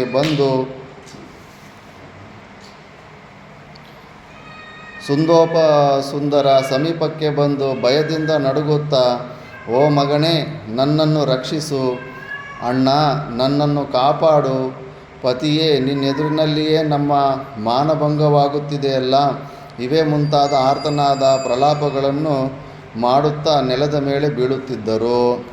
ಅವರನ್ನು ಅಟ್ಟಿಸಿಕೊಂಡು ಬಂದ ಶೂಲಹಸ್ತನಾದ ರಾಕ್ಷಸನು ಸುಂದೋಪಸುಂದರ ಎದುರಿನಲ್ಲಿಯೇ ಅವರ ಮುಂದೆಳೆಗಳನ್ನು ಹಿಡಿದು ದರದರನೆ ಸೆಳೆದೊಯ್ಯುತ್ತಿದ್ದನು. ಆದರೆ ಸುಂದೋಪಸುಂದರ ಮನಸ್ಸಿನ ಮೇಲೆ ಆ ಘೋರ ದೃಶ್ಯಗಳು ಯಾವ ವಿಧವಾದ ಪರಿಣಾಮವನ್ನು ಉಂಟು ಮಾಡಲಿಲ್ಲ. ಅವರು ತಮ್ಮ ತಪಸ್ಸಿಗೆ ಭಂಗವನ್ನು ತಂದುಕೊಳ್ಳಲಿಲ್ಲ. ಯಥಾಪೂರ್ವವಾಗಿ ಅವರು ತಪಸ್ಸು ವ್ರತಾಚರಣೆಗಳು ಮುಂದೆ ಸಾಗಿದುವು. ಮಾಯಾಕಲ್ಪಿತನಾದ ರಾಕ್ಷಸನು ಮತ್ತು ಸ್ತ್ರೀಯರು ಮಾಯೆಯ ಕಾಲಾವಧಿಯು ಕಳೆದ ನಂತರ ಕಣ್ಣಿಗೆ ಕಾಣದಂತಾದರು. ವ್ರತವನ್ನು ಕೆಡಿಸಲು ಸಾಧ್ಯವಾಗದಿರಲು ವ್ರತಕ್ಕೆ ತಕ್ಕ ಫಲವನ್ನಾದರೂ ಕೊಟ್ಟು ಸುಂದೋಪಸುಂದರನ್ನು ಘೋರ ತಪಸ್ಸಿನಿಂದ ವಿಮುಖರನ್ನಾಗಿ ಮಾಡಬೇಕಾಯಿತು. ಸರ್ವಲೋಕಗಳಿಗೂ ಹಿತಕಾಮನಾದ ಮಹಾಪುರುಷನಾದ ಚತುರ್ಮುಖನೇ ಸಾಕ್ಷಾತ್ತಾಗಿ ಸುಂದೋಪಸುಂದರ ಮುಂದೆ ಬಂದು ಹೇಳಿದನು, ಅಸುರರೇ, ನಿಮ್ಮ ತಪಸ್ಸಿನಿಂದ ಸಂತುಷ್ಟನಾಗಿದ್ದೇನೆ. ನಿಮಗೆ ಇಷ್ಟವಾದ ವರಗಳನ್ನು ಕೊಡಲು ಬಂದಿದ್ದೇನೆ, ಕೇಳಿರಿ. ಚತುರ್ಮುಖನನ್ನು ನೋಡಿದೊಡನೆಯೇ ಸುಂದೋಪಸುಂದರು ಮೇಲೆದ್ದು ಬ್ರಹ್ಮನನ್ನು ಸ್ವಾಗತಿಸಿ ಅರ್ಘ್ಯಪಾದ್ಯಾದಿಗಳನ್ನಿತ್ತು ಸತ್ಕರಿಸಿ ಬದ್ಧಾಂಜಲಿಗಳಾಗಿ ನಿಂತು ಪ್ರಾರ್ಥಿಸಿದರು. ಪಿತಾಮಹನೇ, ನಾವು ನಿನ್ನ ಅನುಗ್ರಹಕ್ಕಾಗಿ ಮಾಡಿದ ತಪಸ್ಸಿನಿಂದಲೂ ವ್ರತ ನಿಯಮಾದಿಗಳಿಂದಲೂ ನೀನು ಸುಪ್ರೀತನಾಗಿರುವುದಾದರೆ ನಾವು ಸಕಲ ವಿಧವಾದ ಅಸ್ತ್ರಗಳಲ್ಲಿಯೂ ಪ್ರವೀಣರಾಗುವಂತೆಯೂ ಮಾಯಾವಿದ್ಯೆಗಳಲ್ಲಿ ನಿಪುಣರಾಗುವಂತೆಯೂ ಅನುಗ್ರಹಿಸು. ನಾವು ಮಹಾಪರಾಕ್ರಮಿಗಳಾಗುವಂತೆಯೂ ಕಾಮರೂಪಿಗಳಾಗುವಂತೆಯೂ ಇಷ್ಟ ಬಂದಂತೆ ಶರೀರದ ಸ್ವರೂಪವನ್ನು ಬದಲಾಯಿಸಿಕೊಳ್ಳುವುದು ವರದಾನ ಮಾಡು. ನೀನು ನಿಶ್ಚಯವಾಗಿಯೂ ಪ್ರಸನ್ನನಾಗುವೆಯಾದರೆ ನಮಗೆ ಅಮರತ್ವವನ್ನು ದಯಪಾಲಿಸು ಮಹಾನುಭಾವ ಅಂತ ವರವನ್ನು ಕೇಳ್ತಾರೆ. ಕಡೆಯಲ್ಲಿ ಕೇಳಿದ ಅಮರತ್ವವನ್ನುಳಿದು ಉಳಿದೆಲ್ಲ ವರಗಳನ್ನು ನಿಮಗೆ ಸಿದ್ಧಿಸುವವು. ಅಮರತ್ವ ಅಂತೂ ಕೊಡೋದಕ್ಕಾಗೋದಿಲ್ಲ, ಮೃತ್ಯುವನ್ನು ಯಾರು ಗೆಲ್ಲೋದಕ್ಕೆ ಆಗೋದಿಲ್ಲ. ದೇವತೆಗಳಂತೆಯೇ ಶಾಶ್ವತವಾಗಿರಲು ಸಾಧ್ಯವಾಗುವಂತೆ ನೀವು ಯಾವುದಾದರೊಂದು ರೀತಿಯಲ್ಲಿ ಮರಣವನ್ನು ಕೇಳಿರಿ. 3 ಲೋಕಗಳಿಗೂ ಅಧಿಪತಿಗಳಾಗಬೇಕು ಎಂಬ ಸಂಕಲ್ಪದಿಂದ ನೀವು ತಪಸ್ಸನ್ನು ಮಾಡಿರುವಿರಿ. ಅಮರತ್ವವು ನಿಮ್ಮ ತಪಸ್ಸಿನ ಉದ್ದೇಶವಾಗಿರಲಿಲ್ಲ. ಈ ಕಾರಣದಿಂದ ನಿಮಗೆ ಅಮರತ್ವವು ಲಭಿಸುವುದಿಲ್ಲ. ಇದು ಅಲ್ಲದೆ ತ್ರಿಲೋಕಗಳನ್ನು ಜಯಿಸುವುದಕ್ಕಾಗಿ ನೀವು ತಪಸ್ಸನ್ನಾಚರಿಸಿದ್ದೀರಿ. ದೈತ್ಯೇಂದ್ರರೇ, ಈ ಕಾರಣದಿಂದಲೂ ನಾನು ಅಮರತ್ವವು ಬೇಕೆಂಬ ನಿಮ್ಮ ಇಚ್ಛೆಯನ್ನು ಪೂರೈಸಿಕೊಡುವುದಿಲ್ಲ. ರಾಕ್ಷಸರು ಹೇಳ್ತಾರೆ, ವಿಧಾತನೇ, ಪ್ರಪಂಚದಲ್ಲಿ ಉತ್ಪನ್ನವಾಗಬಹುದಾದ ಚರಾಚರ ವಸ್ತುಗಳ್ಯಾವುದರಿಂದಲೂ ನಮಗೆ ಮರಣ ಉಂಟಾಗಕೂಡದು. ನಮ್ಮಿಂದಲೇ ನಮಗೆ ಮರಣ ಉಂಟಾಗಬಹುದು. ನೀವಿಚ್ಛಿಸಿರುವಂತೆಯೇ ಆಗಲಿ. ಈ ವರವನ್ನು ನಿಮಗೆ ಕೊಟ್ಟಿರುವೆನು. ನಿಮಗೆ ಮರಣವು ನೀವು ಹೇಳಿದಂತೆಯೇ ಆಗುವುದು. ನಿಮಗೆ ನೀವೇ ಪರಸ್ಪರವಾಗಿ ಮೃತ್ಯುಗಳಾಗುವಿರಿ ಎಂದು ಹೇಳಿ ಪಿತಾಮಹನು ಅಂತರ್ಹಿತನಾದನು. ಮಹಾವರ ಪ್ರಸಾದದ ಫಲವಾಗಿ ಸುಂದೋಪಸುಂದರು ಪೃಥ್ವಿಯಲ್ಲಿ ಅಜಯರಾದರು. ಅವರನ್ನು ವಿನಾಶ ಮಾಡಲು ಯಾರಿಂದಲೂ ಸಾಧ್ಯವೇ ಇರಲಿಲ್ಲ. ಅಂತಹ ಮಹಾವರವನ್ನು ಪಿತಾಮಹನಿಂದ ಪಡೆದುಕೊಂಡು ಸುಂದೋಪಸುಂದರು ತಮ್ಮ ನಗರಿಗೆ ಹಿಂದಿರುಗಿದರು. ಅವರು ಮಹಾವರಗಳನ್ನು ಪಡೆದು ಹಿಂದಿರುಗಿರುವುದನ್ನು ತಿಳಿದು ಬಂಧು ಮಿತ್ರರೆಲ್ಲರೂ ಅಮಿತಾನಂದವನ್ನು ಹೊಂದಿದರು. ಸುಂದೋಪಸುಂದರು ಅನೇಕ ವರ್ಷಗಳಿಂದ ಕಟ್ಟಿದ್ದ ಜಟೆಯನ್ನು ತೆಗೆಸಿ ರತ್ನಖಚಿತವಾದ ಕಿರೀಟಗಳನ್ನು ಧಾರಣೆ ಮಾಡಿಕೊಂಡರು. ಥಳಥಳಿಸುವ ವಸ್ತ್ರಾಭರಣಗಳನ್ನು ಧರಿಸಿ ತಮ್ಮ ಶರೀರ ಕಾಂತಿಯಿಂದ ಯಾವಾಗಲೂ ಬೆಳದಿಂಗಳನ್ನು ಪ್ರಸರಿಸುತ್ತಿರುವರೋ ಎಂಬಂತೆ ಕಾಣುತ್ತಿದ್ದರು. ಅವರ ಬಂಧು ಮಿತ್ರರ ಆನಂದಕ್ಕಂತೂ ಪಾರವೇ ಇರಲಿಲ್ಲ. ತಿನ್ನಿರಿ, ಭೋಗಿಸಿರಿ, ಯಥೇಚ್ಛವಾಗಿ ಕೊಡಿರಿ, ಆನಂದಿಸಿರಿ, ಗಾನ ಮಾಡಿರಿ, ಕುಡಿಯಿರಿ ಮುಂತಾದ ಘೋಷಣೆಗಳು ಪ್ರತಿನಿತ್ಯವೂ ಪ್ರತಿಯೊಬ್ಬರು ಮನೆಯಲ್ಲೂ ಕೇಳಿಬರುತ್ತಿದ್ದವು. ನಗರದ ಅನೇಕ ಭಾಗಗಳಲ್ಲಿ ಯಾವುದಾದರೊಂದು ಕಾರಣದಿಂದ ಪ್ರತಿದಿನವೂ ಸಂತೋಷ ಕೂಟಗಳು ನಡೆಯುತ್ತಿದ್ದವು. ರಾಕ್ಷಸರ ಚಪ್ಪಾಳೆಗಳಿಂದ ಕೂಡಿದ ಜಯಘೋಷಗಳು 4 ದಿಕ್ಕುಗಳಲ್ಲಿಯೂ ಪ್ರತಿಧ್ವನಿತವಾಗುತ್ತಿದ್ದವು. ಕಾಮರೂಪಿಗಳಾದ ಆ ರಾಕ್ಷಸರು ಅನೇಕ ರೀತಿಯ ವಿಹಾರಗಳಲ್ಲಿ, ಕ್ರೀಡಾ ವಿನೋದಗಳಲ್ಲಿ ಆಸಕ್ತರಾಗಿದ್ದುಕೊಂಡು ಕಾಲದ ಪರಿವೆಯೇ ಇಲ್ಲದೆ ವರ್ಷಗಳನ್ನು ಒಂದೊಂದು ದಿನದಂತೆ ಕಳೆಯುತ್ತಿದ್ದರು. ಯುಧಿಷ್ಠಿರ, ಉತ್ಸವವು ಕಳೆದ ನಂತರ ರಾಕ್ಷಸರಾಜರು ಮಂತ್ರಿ ಸೇನಾಪತಿಗಳೊಡನೆ ಸಮಾಲೋಚನೆ ಮಾಡಿ ಸ್ವರ್ಗ, ಮರ್ತ್ಯ, ಪಾತಾಳ ಲೋಕಗಳನ್ನು ಜಯಿಸಲು ನಿಶ್ಚಯಿಸಿ ಸೈನ್ಯಗಳ ಸಿದ್ಧತೆಗೆ ಆಜ್ಞೆ ಮಾಡಿದರು. ಬಂಧು ಮಿತ್ರರ ಮತ್ತು ಹಿರಿಯರ ಅನುಜ್ಞೆಯನ್ನು ಪಡೆದು ದಿಗ್ವಿಜಯಕ್ಕೆ ಪೂರ್ವದಲ್ಲಿ ಮಾಡಬೇಕಾದ ವಿಧಿಯುಕ್ತ ಕರ್ಮಗಳನ್ನು ಮುಗಿಸಿ ಮಖಾನ ನಕ್ಷತ್ರವಿದ್ದ ರಾತ್ರಿಯಲ್ಲಿ ಸೈನ್ಯ ಸಮೇತರಾಗಿ ಸುಂದೋಪಸುಂದರು ವಿಜಯಾತ್ರೆಗೆ ಹೊರಟರು. ಅವರ ಸೈನ್ಯಗಳು ಬಹುಸಂಖ್ಯೆಯಲ್ಲಿದ್ದು ಕವಚಗಳಿಂದಲೂ ಗದಾಪಟ್ಟಿ ಶೂಲ ಮುದ್ಗರಾದಿ ತೀಕ್ಷ್ಣವಾದ ಆಯುಧಗಳಿಂದಲೂ ಸುಸಜ್ಜಿತವಾಗಿದ್ದವು.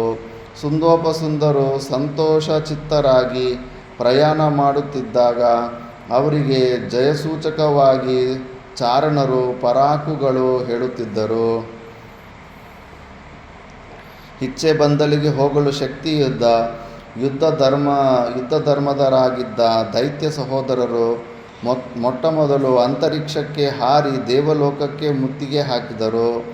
ಸುಂದೋಪಸುಂದರು ದಿಗ್ವಿಜಯಕ್ಕಾಗಿ ಸ್ವರ್ಗಲೋಕಕ್ಕೆ ಬರುತ್ತಿರುವ ವಿಷಯವನ್ನು ಮತ್ತು ಅವರಿಗಿದ್ದ ವರಬಲವನ್ನು ಗಮನಿಸಿದ ದೇವತೆಗಳು ಆ ರಾಕ್ಷಸರನ್ನು ಪ್ರತಿಭಟಿಸುವುದರಿಂದ ಪ್ರಯೋಜನವಿಲ್ಲವೆಂದು ಭಾವಿಸಿ ರಕ್ಷಣೆಯನ್ನು ಪಡೆಯಲು ಬ್ರಹ್ಮಲೋಕಕ್ಕೆ ತೆರಳಿದರು. ಯಾವ ವಿಧವಾದ ಪ್ರತಿಭಟನೆಯೂ ಇಲ್ಲದೆ ಕ್ಷಣ ಮಾತ್ರದಲ್ಲಿ ದೇವಲೋಕವು ಅಸುರರಿಗೆ ಸೇರಿ ಹೋಯಿತು. ಅಪ್ಪಿತಪ್ಪಿ ಎದುರಿಗೆ ಸಿಕ್ಕುತ್ತಿದ್ದ ಯಕ್ಷ ರಾಕ್ಷಸರನ್ನು ನಿರ್ಮೂಲ ಮಾಡುತ್ತಾ ರಾಕ್ಷಸ ಸಹೋದರರು ದೇವಲೋಕದಿಂದ ಹೊರಟು ನಾಗಲೋಕಕ್ಕೆ ಬಂದು ಅಲ್ಲಿಯೂ ಪ್ರತಿಭಟಿಸಿದವರನ್ನು ಕ್ಷಣ ಮಾತ್ರದಲ್ಲಿ ನಿರ್ನಾಮ ಮಾಡಿ ಪಾತಾಳ ಲೋಕವನ್ನು ಸ್ವಾಧೀನಪಡಿಸಿಕೊಂಡು ಮುಂದೆ ಸಮುದ್ರ ಪ್ರದೇಶವಾಸಿಗಳಾದ ಮ್ಲೇಚ್ಛರನ್ನು ಗೆದ್ದು ಅವರ ರಾಜ್ಯ ಕೋಶಾದಿಗಳನ್ನು ಕಿತ್ತುಕೊಂಡರು. ದೇವಲೋಕವು ಮತ್ತು ಪಾತಾಳ ಲೋಕವು ಸ್ವಾಧೀನವಾದ ನಂತರ ಸುಂದೋಪಸುಂದರು ಅಖಂಡ ಭೂಮಂಡಲವನ್ನು ಜಯಿಸಿದ ಉದ್ದೇಶದಿಂದ ತಮ್ಮ ಸೇನಾಪತಿಗಳನ್ನು ಸಮಾಲೋಚನೆಗೆ ಕರೆದು ಹೇಳಿದರು. ವೀರರೇ, ಭೂಲೋಕದಲ್ಲಿ ನಾವು ಮುಖ್ಯವಾಗಿ ಬ್ರಾಹ್ಮಣರನ್ನು ರಾಜರ್ಷಿಗಳನ್ನು ವಿನಾಶ ಮಾಡಬೇಕಾಗಿದೆ. ಏಕೆಂದರೆ ರಾಜರ್ಷಿಗಳು ಯಜ್ಞಯಾಗಾದಿಗಳಿಂದಲೂ ಬ್ರಾಹ್ಮಣರು ಹವ್ಯ ಕವ್ಯಗಳಿಂದಲೂ ದೇವತೆಗಳ ಸಂಪತ್ತು, ತೇಜಸ್ಸು ಮತ್ತು ಬಲಗಳನ್ನು ಹೆಚ್ಚಿಸುತ್ತಾರೆ. ಯಾಗ ಯಜ್ಞಾದಿಗಳು ಮಾಡಿದ್ರೆ ದೇವತೆಗಳಿಗೆ ಹೆಚ್ಚು ಬಲ ಬರುತ್ತೆ. ಅದಕ್ಕೆ ಅವರು ನಮಗೆ ಆಶೀರ್ವಾದ ಮಾಡ್ತಾರೆ ಯಜ್ಞ ಯಾಗಾದಿಗಳು ಮಾಡ್ತಾಯಿದ್ರೆ. ದೇವತೆಗಳಿಗೂ ಅಸುರರಿಗೂ ವೈರವು ಜನ್ಮಸಿದ್ಧವಾದದ್ದು. ಅಸುರರ ವೈರಿಗಳಾದ ದೇವತೆಗಳಿಗೆ ಬ್ರಾಹ್ಮಣರು ರಾಜರ್ಷಿಗಳು ಯಜ್ಞಯಾಗಾದಿಗಳ ಮೂಲಕವಾಗಿ ತೇಜೋ ಬಲಗಳನ್ನು ಹೆಚ್ಚಿಸುವುದರಿಂದ ಅವರೂ ನಮಗೆ ಶತ್ರುಗಳೇ ಆಗುತ್ತಾರೆ. ದೇವತೆಗಳಿಗೆ ತೇಜೋಬಲ ಪ್ರದಾತೃಗಳನ್ನೇ ತೀರಿಸಿಬಿಟ್ಟರೆ ದೇವತೆಗಳು ಶಕ್ತಿಹೀನರಾಗುವರು. ಆದುದರಿಂದ ನಮ್ಮ ಶಕ್ತಿಯೆಲ್ಲವನ್ನೂ ಕೇಂದ್ರೀಕರಿಸಿ ಬ್ರಾಹ್ಮಣರನ್ನು ಮತ್ತು ರಾಜರ್ಷಿಗಳನ್ನು ಸಂಪೂರ್ಣವಾಗಿ ವಿನಾಶ ಮಾಡಬೇಕಾಗಿದೆ. ಹೀಗೆ ಸೈನಿಕರಿಗೆ ಆದೇಶ ನೀಡಿ ಸಮುದ್ರದ ಪೂರ್ವದ ದಂಡೆಯಲ್ಲಿ ಬಹಳ ಕಠಿಣವಾದ ಸಂಕಲ್ಪ ಮಾಡಿ ಎಲ್ಲ ದಿಕ್ಕುಗಳಿಗೂ ಹೊರಟರು. ಯಜ್ಞಶಾಲೆಗಳಿಗೆ ಹೋಗಿ ಯಜ್ಞವನ್ನು ಮಾಡಿಸುವವರು ಋತ್ವಿಜರು ಎಲ್ಲರನ್ನೂ ಕ್ಷಣ ಮಾತ್ರದಲ್ಲಿ ಸಂಹರಿಸಿ ಅಲ್ಲಿಂದ ಮುಂದಿನ ಯಜ್ಞಶಾಲೆಗಳಿಗೆ ಧಾವಿಸುತ್ತಿದ್ದರು. ಸುಂದೋಪಸುಂದರು ಬ್ರಾಹ್ಮಣರನ್ನು ಸಂಹರಿಸಿದೊಡನೆಯೇ ಅವರ ಸೈನಿಕರು ಅಲ್ಲಿರುತ್ತಿದ್ದ ಭಾವಿತಾತ್ಮರಾದ ಮುನಿಗಳ ಅಗ್ನಿಹೋತ್ರ ಸಂಬಂಧವಾದ ಸಾಮಗ್ರಿಗಳನ್ನು ನೀರಿನಲ್ಲಿ ಎಸೆದು ಹವಿಸ್ಸಿದ್ದ ಪಾತ್ರೆಗಳನ್ನು ಒಡೆದು ಹಾಕಿ ಪವಿತ್ರ ಭೂಮಿಯನ್ನು ಅಪವಿತ್ರಗೊಳಿಸಿ ಮುಂದಿನ ಆಶ್ರಮಕ್ಕೆ ತೆರಳುತ್ತಿದ್ದರು. ಅವರ ಕ್ರೌರ್ಯವನ್ನು ಕಂಡು ಕೋಪಗೊಂಡ ಕೆಲವು ತಪೋಧನರು ಶಪಿಸುತ್ತಿದ್ದರು. ಆದರೆ ಅವರ ಶಾಪವು ಸುಂದೋಪಸುಂದರ ಮೇಲೆ ಯಾವ ವಿಧವಾದ ಪರಿಣಾಮವನ್ನು ಉಂಟು ಮಾಡುತ್ತಿರಲಿಲ್ಲ. ಬ್ರಹ್ಮನ ವರಬಲವಿದ್ದುದರಿಂದ ಮಹರ್ಷಿಗಳ ಶಾಪವು ಕಳ್ಳಿನ ಮೇಲೆ ಬಾಣಪ್ರಯೋಗ ಮಾಡಿದಂತೆ ನಿರರ್ಥಕವಾಗುತ್ತಿತ್ತು. ಶಾಪವು ತಪಸ್ವಿಗಳ ಬಾಯಿಂದ ಹೊರಬಿದ್ದೊಡನೆಯೇ ಅಸುರ ಸಹೋದರರು ಅಪಹಾಸ್ಯ ಮಾಡಿ ನಗುತ್ತಾ ತಪಸ್ವಿಗಳ ನಾಲಿಗೆಗಳನ್ನೇ ಸೀಳಿಬಿಡುತ್ತಿದ್ದರು. ಅದನ್ನು ಕಂಡೊಡನೆಯೇ ಅಳಿದುಳಿದ ಬ್ರಾಹ್ಮಣರು ತಮ್ಮ ವಿಧಿ ನಿಯಮ ದೀಕ್ಷೆಗಳನ್ನು ಪರಿತ್ಯಜಿಸಿ ದಿಕ್ಪಾಲಾಗಿ ಓಡಿಬಿಡುತ್ತಿದ್ದರು. ಜಿತೇಂದ್ರಿಯರಾದ ಜ್ಞಾನಿಗಳಾದ ಸದಾಕಾಲದಲ್ಲಿಯೂ ಚಿನ್ಮಯನ ಧ್ಯಾನೋಪಾಸನೆಗಳಲ್ಲಿಯೇ ಆಸಕ್ತರಾಗಿದ್ದ ಮಹಾಮಹಿಮರು ಸುಂದೋಪಸುಂದರ ಭಯದಿಂದ ಗರುಡನನ್ನು ಕಂಡ ಹಾವುಗಳಂತೆ ಓಡಿ ಹೋಗುತ್ತಿದ್ದರು. ಋಷ್ಯಾಶ್ರಮಗಳೆಲ್ಲವೂ ಕೆಡಹಲ್ಪಟ್ಟ ರಾಕ್ಷಸರಿಂದ ಧೂಳೀಪಟಲ ಮಾಡಲ್ಪಟ್ಟವು. ಯಜ್ಞಕ್ಕೆ ಸಂಬಂಧಿಸಿದ ಪಾತ್ರಗಳೆಲ್ಲವೂ ನುಚ್ಚು ನೂರಾಗಿ ಸುತ್ತಲೂ ಎಸೆಯಲ್ಪಟ್ಟಿದ್ದವು. ಪ್ರಳಯ ಕಾಲದಲ್ಲಿ ಪ್ರಪಂಚವೆಲ್ಲವೂ ಜನರಹಿತವಾಗುವಂತೆ ಪವಿತ್ರವಾಗಿದ್ದ ಆಶ್ರಮ ಭೂಮಿಗಳೆಲ್ಲವೂ ಸುಂದೋಪಸುಂದರಿಂದ ನಿರ್ಜನವಾಗಿಯೂ ಅಪವಿತ್ರವಾಗಿಯೂ ಮಾಡಲ್ಪಟ್ಟವು. ಅನೇಕ ಸಿದ್ಧಿಗಳನ್ನು ಪಡೆದಿದ್ದ ಮಹರ್ಷಿಗಳು ರಾಕ್ಷಸರ ಕಣ್ಣಿಗೆ ಅಗೋಚರರಾದರು. ಆಗಲೂ ಸುಂದೋಪಸುಂದರು ಅವರ ಬೇಟೆಯನ್ನು ನಿಲ್ಲಿಸಲಿಲ್ಲ. ತಾವು ಹಲವಾರು ಬಗೆಯ ಕಾಮರೂಪಗಳನ್ನು ಧರಿಸಿ ಮಹರ್ಷಿಗಳನ್ನು ಹುಡುಕತೊಡಗಿದರು. ಅನೇಕ ಮಹರ್ಷಿಗಳು ನಿಬಿಡವಾದ ಅರಣ್ಯ ಮಧ್ಯದಲ್ಲಿದ್ದ ಗುಹೆಗಳಲ್ಲಿ ಅಡಗಿದ್ದರು. ಸುಂದೋಪಸುಂದರು ಆ ವಿಷಯವನ್ನು ತಿಳಿದವರಾಗಿ ಮದಿಸಿದ ಸಲಗಗಳ ರೂಪಗಳನ್ನು ಧರಿಸಿ ಅರಣ್ಯದಲ್ಲಿ ನುಗ್ಗಿ ಗುಹೆಗಳ ಸಮೀಪಕ್ಕೆ ಹೋಗಿ ಮಹರ್ಷಿಗಳನ್ನು ಸೊಂಡಿಲುಗಳಿಂದ ಸೆಳೆದು ಯಮಾಲಯಕ್ಕೆ ಕಳುಹಿಸುತ್ತಿದ್ದರು. ಕೆಲವು ಸಮಯಗಳಲ್ಲಿ ಸಿಂಹಗಳ ಆಕಾರಗಳನ್ನು ಹೊಂದುತ್ತಾ, ಕೆಲವು ಸಂದರ್ಭಗಳಲ್ಲಿ ಹುಲಿಗಳ ರೂಪಗಳನ್ನು ಹೊಂದುತ್ತಾ ನಿರಾಯುಧರಾದ ಮಹರ್ಷಿಗಳನ್ನು ಬೇಟೆಯಾಡುತ್ತಿದ್ದರು. ಯಾಜನಗಳು, ಅಧ್ಯಯನ, ಅಧ್ಯಾಪನಗಳು, ದಾನ ಪ್ರತಿಗ್ರಹಗಳು ಪೂರ್ಣವಾಗಿ ನಿಂತು ಹೋದವು. ರಾಜರ ಮತ್ತು ಬ್ರಾಹ್ಮಣರ ಸಂಪೂರ್ಣ ವಿನಾಶವೇ ಆಯಿತು.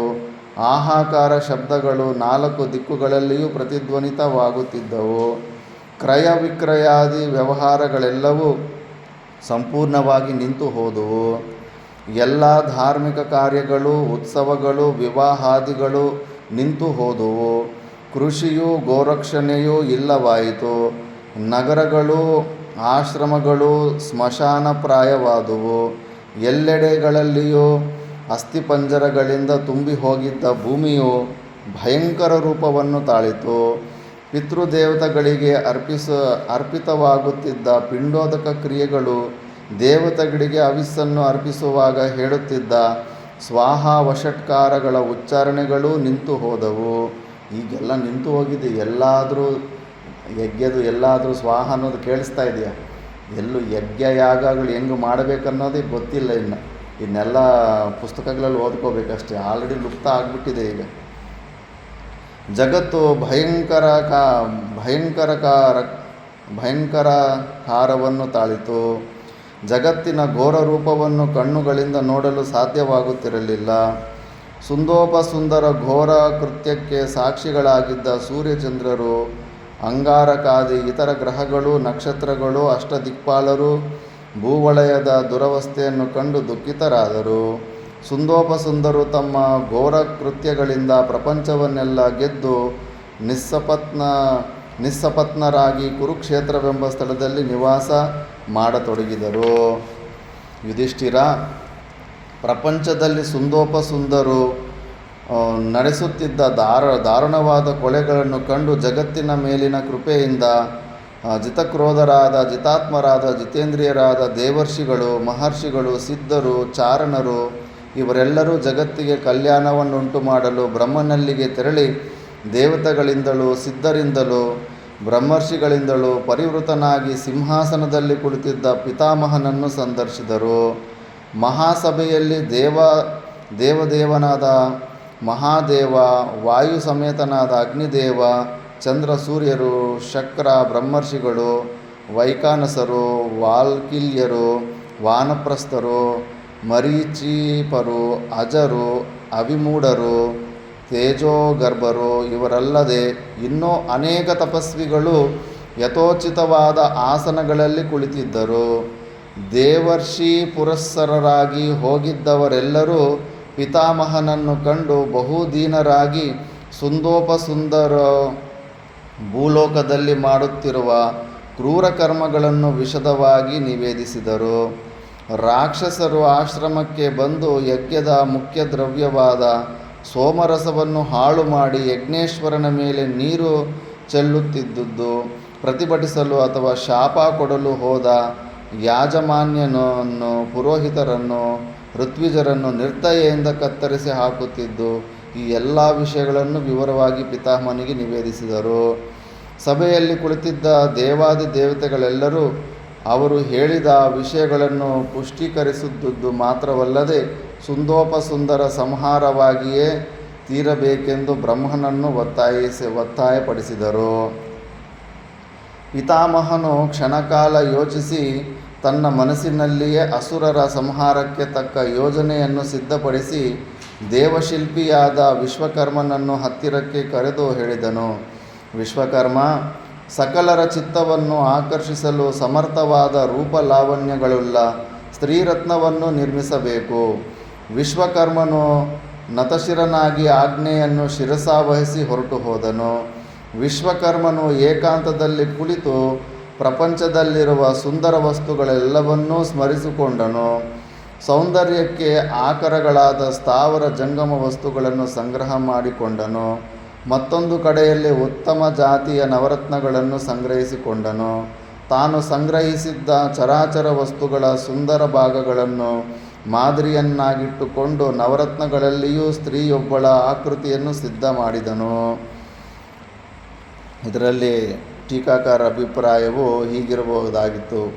ಉತ್ತಮ ಸ್ತ್ರೀಯ ಲಕ್ಷಣವನ್ನು ಹೇಳುವಾಗ ಸಿಂಹ ಮಧ್ಯಮೆ, ಚಂದ್ರವದನೆ, ಕಮಲದಲಾಯತಾಕ್ಷಿ, ಕಮಲದ ಮೊಗ್ಗಿನಂತೆ ಕುಚ್ಚದ್ವಯಯುಳ್ಳವಳು, ಹರಿನಾಕ್ಷಿ, ಸಂಪಿಗೆ ಹೂವಿನಂತೆ ಮೂಗುಳ್ಳವಳು, ತೊಂಡೆ ಹಣ್ಣಿನಂತೆ ಕೆಂಪಾದ ತುಟಿಗಳುಳ್ಳವಳು, ಹಾವಿನಂತೆ ನೀಲವಾದ ಜಡೆಯುಳ್ಳವಳು, ಬಾಳೆಗಿಡದಂತೆ ತೊಡೆಗಳುಳ್ಳವಳು ಇತ್ಯಾದಿ ಅನೇಕ ವಿಧಗಳಿಂದ ಚರಾಚರ ವಸ್ತುಗಳ ನಿದರ್ಶನಗಳನ್ನು ಕೊಟ್ಟು ವರ್ಣನೆ ಮಾಡುವುದನ್ನು ನಾವು ಕೇಳಿದ್ದೇವೆ. ಒಂದೊಂದು ವಸ್ತುವು ಒಂದೊಂದು ಗುಣದಲ್ಲಿ ವೈಶಿಷ್ಟ್ಯವನ್ನು ಪಡೆದಿರುತ್ತದೆ. ವಿಶ್ವಕರ್ಮನು ಅಂತಹ ವಸ್ತುಗಳನ್ನೇ ಆರಿಸಿಕೊಂಡು ಅದರಂತೆಯೇ ಸರ್ವಾಂಗ ಸುಂದರವಾದ ಪ್ರಕೃತಿಯನ್ನು ನವರತ್ನಗಳಲ್ಲಿ ರಚಿಸಿದನು. ನವರತ್ನಗಳಲ್ಲಿಯೂ ಉತ್ತಮ ಭಾಗಗಳನ್ನೇ ಸಂಗ್ರಹಿಸಿ ಮಾಡಿದ ಸ್ತ್ರೀಯ ಸೌಂದರ್ಯವನ್ನು ಊಹಿಸಲು ಕೂಡ ಸಾಧ್ಯವಿದೆಯೇ? ಮೂರು ಲೋಕಗಳಲ್ಲಿಯೂ ಅಂತಹ ಸೌಂದರ್ಯವುಳ್ಳ ಸ್ತ್ರೀಯರು ಇರಲೇ ಇಲ್ಲ. ಅತಿಯಾದ ಪ್ರಯಾಸದಿಂದ ವಿಶ್ವಕರ್ಮನು ಆ ಸ್ತ್ರೀರತ್ನವನ್ನು ನಿರ್ಮಿಸಿದ್ದನು. ಆ ಸ್ತ್ರೀರತ್ನದ ಅಂಗಾಂಗಗಳಲ್ಲಿ ಪರರ ಚಿತ್ತಾಕರ್ಷಣೆಯನ್ನು ಮಾಡದ ಒಂದು ಭಾಗವೂ ಕೂಡ ಇರಲಿಲ್ಲ. ಬ್ರಹ್ಮನ ಸಂಕಲ್ಪದಂತೆ ಜೀವಂತಳಾದ ಆ ಸ್ತ್ರೀರತ್ನವು ಶರೀರಧಾರಣೆಯಾದ ಕಾಮರೂಪಿಣಿಯಾದ ಲಕ್ಷ್ಮೀದೇವಿಯಂತೆ ಪ್ರಪಂಚದಲ್ಲಿರುವ ಸಕಲ ಪ್ರಾಣಿಗಳ ಕಣ್ಣುಗಳನ್ನು ಮನಸ್ಸುಗಳನ್ನು ಆಕರ್ಷಣೆ ಮಾಡಲು ಸಮರ್ಥವಾಯಿತು. ಉತ್ತಮೋತ್ತಮವಾದ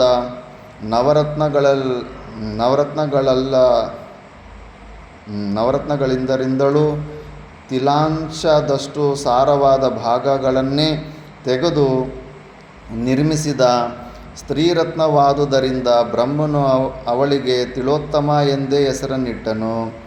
ತಿಲೋತ್ತಮೆಯು ಬ್ರಹ್ಮನ ಎದುರಿನಲ್ಲಿ ನಿಂತು ಬದ್ಧಾಂಜಲಿಯಾಗಿ ಹೇಳಿದಳು, ಭೂತೇಶನೇ, ನಾನೇನು ಮಾಡಬೇಕು? ನನ್ನನ್ನು ನಿರ್ಮಿಸಿದ ಕಾರಣವಾದರೂ ಏನು? ಅವಳು ಸರ್ವಾಂಗ ಸುಂದರಿಯಾಗಿದ್ದಂತೆಯೇ ಅವಳ ಧ್ವನಿಯೂ ಎಲ್ಲರ ಕಿವಿಗಳಿಗೂ ಇಂಪನ್ನುಂಟು ಮಾಡುತ್ತಿದ್ದಿತು. ಮಧುರ ಭಾಷಿಣಿಯ ಪ್ರಶ್ನೆಗಳಿಗೆ ಬ್ರಹ್ಮನು ಉತ್ತರವನ್ನಿತ್ತನು. ತ್ರಿಲೋತ್ತಮೆ, ನೀನು ಸುಂದೋಪಸುಂದರ ಬಳಿಗೆ ಹೋಗಬೇಕು. ನಿನ್ನ ಕಮನೀಯವಾದ ರೂಪದಿಂದ ಅವರಿಬ್ಬರೂ ಮನಸ್ಸನ್ನು ಪ್ರಲೋಭನಗೊಳಿಸಬೇಕು. ನಿನ್ನನ್ನು ನೋಡಿದೊಡನೆಯೇ ನಿನ್ನ ಸಲುವಾಗಿ ಮತ್ತು ನಿನ್ನ ರೂಪ ಸಂಪತ್ತಿನ ಸಲುವಾಗಿ ಅವರಿಬ್ಬರೂ ಪರಸ್ಪರವಾಗಿ ವಿರೋಧವನ್ನು ಕಟ್ಟಿಕೊಳ್ಳುವಂತೆ ನೀನು ವರ್ತಿಸಬೇಕಾಗಿದೆ. ಆಗ ನಾವು ಉದ್ದೇಶಿಸಿರುವ ಕಾರ್ಯವು ನೆರವೇರುವುದು. ಬ್ರಹ್ಮನ ಆಜ್ಞೆಗೆ ತಿಲೋತ್ತಮೆಯು ತಥಾಸ್ತು ಎಂದು ಹೇಳಿ ಅಸುರರ ಪಟ್ಟಣಕ್ಕೆ ಹೋಗುವ ಮೊದಲು ಆ ಮಹಾಸಭೆಯನ್ನು ಪ್ರದಕ್ಷಿಣೆ ಮಾಡತೊಡಗಿದಳು. ಆ ಮಹಾಸಭೆಯಲ್ಲಿ ಬ್ರಹ್ಮನ ಬಳಗಡೆಯಲ್ಲಿ ಭಗವಾನ್ ಶಂಕರನು ಪೂರ್ವಾಭಿಮುಖವಾಗಿ ಕುಳಿತಿದ್ದನು. ದೇವತೆಗಳು ಬ್ರಹ್ಮನ ಉತ್ತರ ಭಾಗದಲ್ಲಿಯೂ ಋಷಿ ಮಹರ್ಷಿಗಳೆಲ್ಲರೂ ಬ್ರಹ್ಮನ ಸುತ್ತಲೂ ಕುಳಿತಿದ್ದರು. ತಿಲೋತ್ತಮೆಯು ಪ್ರದಕ್ಷಿಣೆ ಮಾಡುತ್ತಿದ್ದಂತೆಲ್ಲ ಆ ಮಹಾಸಭೆಯಲ್ಲಿ ಬ್ರಹ್ಮನನ್ನುಳಿದು ನಿಶ್ಚಲವಾಗಿ ಧೈರ್ಯದಿಂದ ಕುಳಿತಿದ್ದವರೆಂದರೆ ಇಂದ್ರ ಮತ್ತು ಭಗವಾನ್ ಮಹಾದೇವ ಇವರಿಬ್ಬರೇ.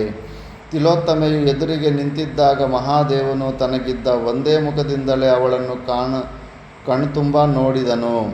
ಆದರೆ ತಿಲೋತ್ತಮೆಯು ಮಹಾದೇವನ ಬಲಪಾರ್ಶ್ವದಲ್ಲಿ ಬಂದಾಗ ಅವಳನ್ನು ನೋಡುವ ಸಲುವಾಗಿಯೇ ದಕ್ಷಿಣ ಪಾರ್ಶ್ವದಲ್ಲಿ ಮಹಾದೇವನಿಗೆ ಕಮಲದಳಗಳಂತೆ ಕಣ್ಣುಗಳನ್ನು ಹೊಂದಿದ್ದ ಒಂದು ಮುಖವು ಉತ್ಪನ್ನವಾಯಿತು. ಆಕೆ ಸೌಂದರ್ಯ ಎಷ್ಟು ಚೆನ್ನಾಗಿತ್ತಂದರೆ ಈ ಕಡೆ ತಿರುಗಿದಾಗ ಹಿಂದುಗಡೆ ಒಂದು ಹೊಸ ಮುಖನೇ ಉತ್ಪನ್ನ ಆಗುತ್ತಂತೆ ಶಿವನಿಗೆ. ತಿಲೋತ್ತಮೆಯು ಮಹಾದೇವನ ಹಿಂದೆ ಹೋದೊಡನೆಯೇ ಪಶ್ಚಿಮ ಪಾರ್ಶ್ವದಲ್ಲಿ ಮತ್ತೊಂದು ಮುಖವು ಒಡನೆಯೇ ಹುಟ್ಟಿತು. ತಿಲೋತ್ತಮೆಯು ರುದ್ರದೇವನ ಎಡಪಾರ್ಶ್ವಕ್ಕೆ ಬಂದೊಡನೆ ಉತ್ತರ ಪಾರ್ಶ್ವದಲ್ಲಿ ಒಂದು ಮುಖವು ಹುಟ್ಟಿತು. ತಿಲೋತ್ತಮೆಯ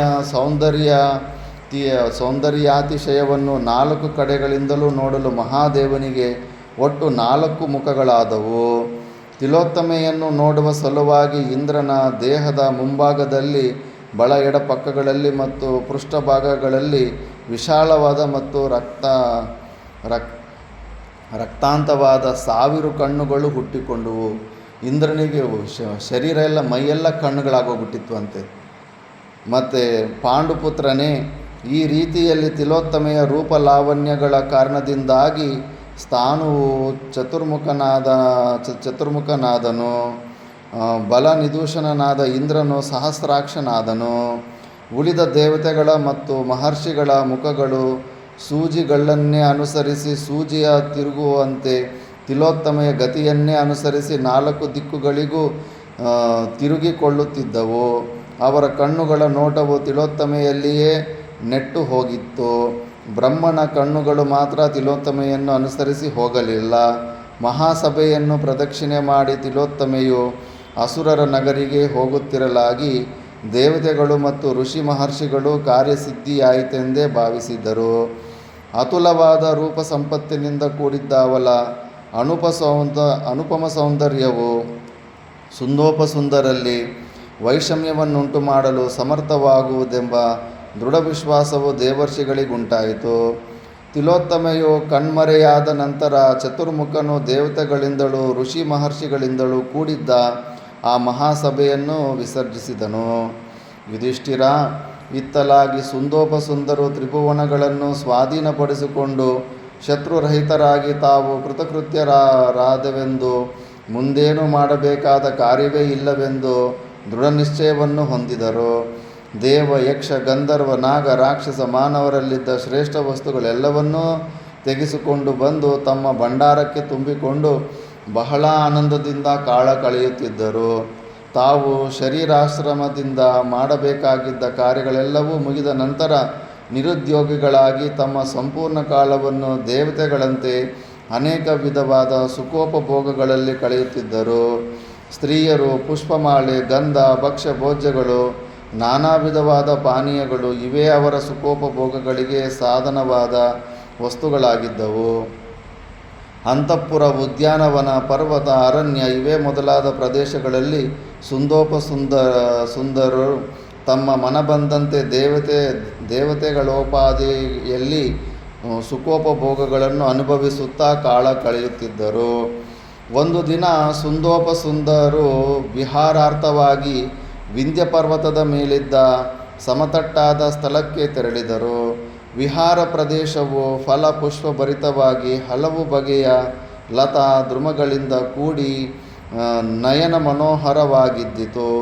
ಆ ಪ್ರದೇಶಕ್ಕೆ ಅಸುರರ ಆಜ್ಞೆಯಂತೆ ಸಕಲ ವಿಧವಾದ ಸುಖೋಪಭೋಗ ವಸ್ತುಗಳನ್ನು ತರಲಾಗಿತ್ತು. ಸುಂದೋಪಸುಂದರರು ಪ್ರಕೃತಿಯ ಸೊಬಗನ್ನು ವೀಕ್ಷಿಸುತ್ತಾ ರತ್ನಸಿಂಹಾಸನದಲ್ಲಿ ಕುಳಿತರು. ಅವರಿಗೆ ಹೆಚ್ಚು ಆನಂದವನ್ನುಂಟು ಮಾಡಲು ತಾಳ ಮೃದಂಗ ಗೀತಗಳೊಡನೆ ನಾಟ್ಯ ಪ್ರದರ್ಶನವು ಪ್ರಾರಂಭವಾಯಿತು. ಉತ್ತಮ ಗಾಯಕಿಯರು ಅಸುರರ ವೀರಗಾಥೆಯನ್ನು ಹಾಡುತ್ತಿದ್ದು ಅದಕ್ಕೆ ಅನುಗುಣವಾಗಿ ನರ್ತಕಿಯರು ಅಭಿನಯಿಸುತ್ತಾ ಸುಂದೋಪಸುಂದರರಿಗೆ ಅಮಿತಾನಂದವನ್ನು ಉಂಟು ಮಾಡುತ್ತಿದ್ದರು. ಅಸುರರ ಉಭಯ ಪಾರ್ಶ್ವಗಳಲ್ಲಿಯೂ ಮಧ್ಯಕುಂಭಗಳನ್ನು ಹಿಡಿದು ಪ್ರಮದೆಯರು ನಿಂತಿದ್ದರು. ಆ ಸಮಯಕ್ಕೆ ಸರಿಯಾಗಿ ತಿಲೋತ್ತಮೆಯು ತೆಳುವಾದ ಕೆಂಪು ಬಣ್ಣದ ರೇಷ್ಮೆಯ ಸೀರೆಯನ್ನುಟ್ಟು ಮನಮೋಹಕವಾಗಿ ಶೃಂಗಾರ ಮಾಡಿಕೊಂಡು ಅಲ್ಲಲ್ಲಿ ಕಾಡು ಹೂಗಳನ್ನು ಬಿಡಿಸುತ್ತಾ ವಿಂಧ್ಯ ಪರ್ವತದ ಪ್ರಸಬ್ಧ ಭೂಮಿಗೆ ಬಂದಳು. ನದಿ ತೀರದಲ್ಲಿ ಬೆಳೆದಿದ್ದ ಕರ್ಣಿಕಾ ಪುಷ್ಪಗಳನ್ನು ಕೀಳುತ್ತಾ ಮೆಲ್ಲನೆ ಸುಂದೋಪಸುಂದರರು ಕುಳಿತಿದ್ದ ಪ್ರದೇಶಕ್ಕೆ ಬಂದಳು. ಸುರಾಪಾನದಿಂದ ಮತ್ತರಾಗಿ ರಕ್ತಲೋಚನರಾಗಿದ್ದ ಸುಂದೋಪಸುಂದರರು ತಿಲೋತ್ತಮೆಯನ್ನು ನೋಡಿದೊಡನೆಯೇ ಕಾಮವೇದನೆಯಿಂದ ಪೀಡಿತರಾದರು.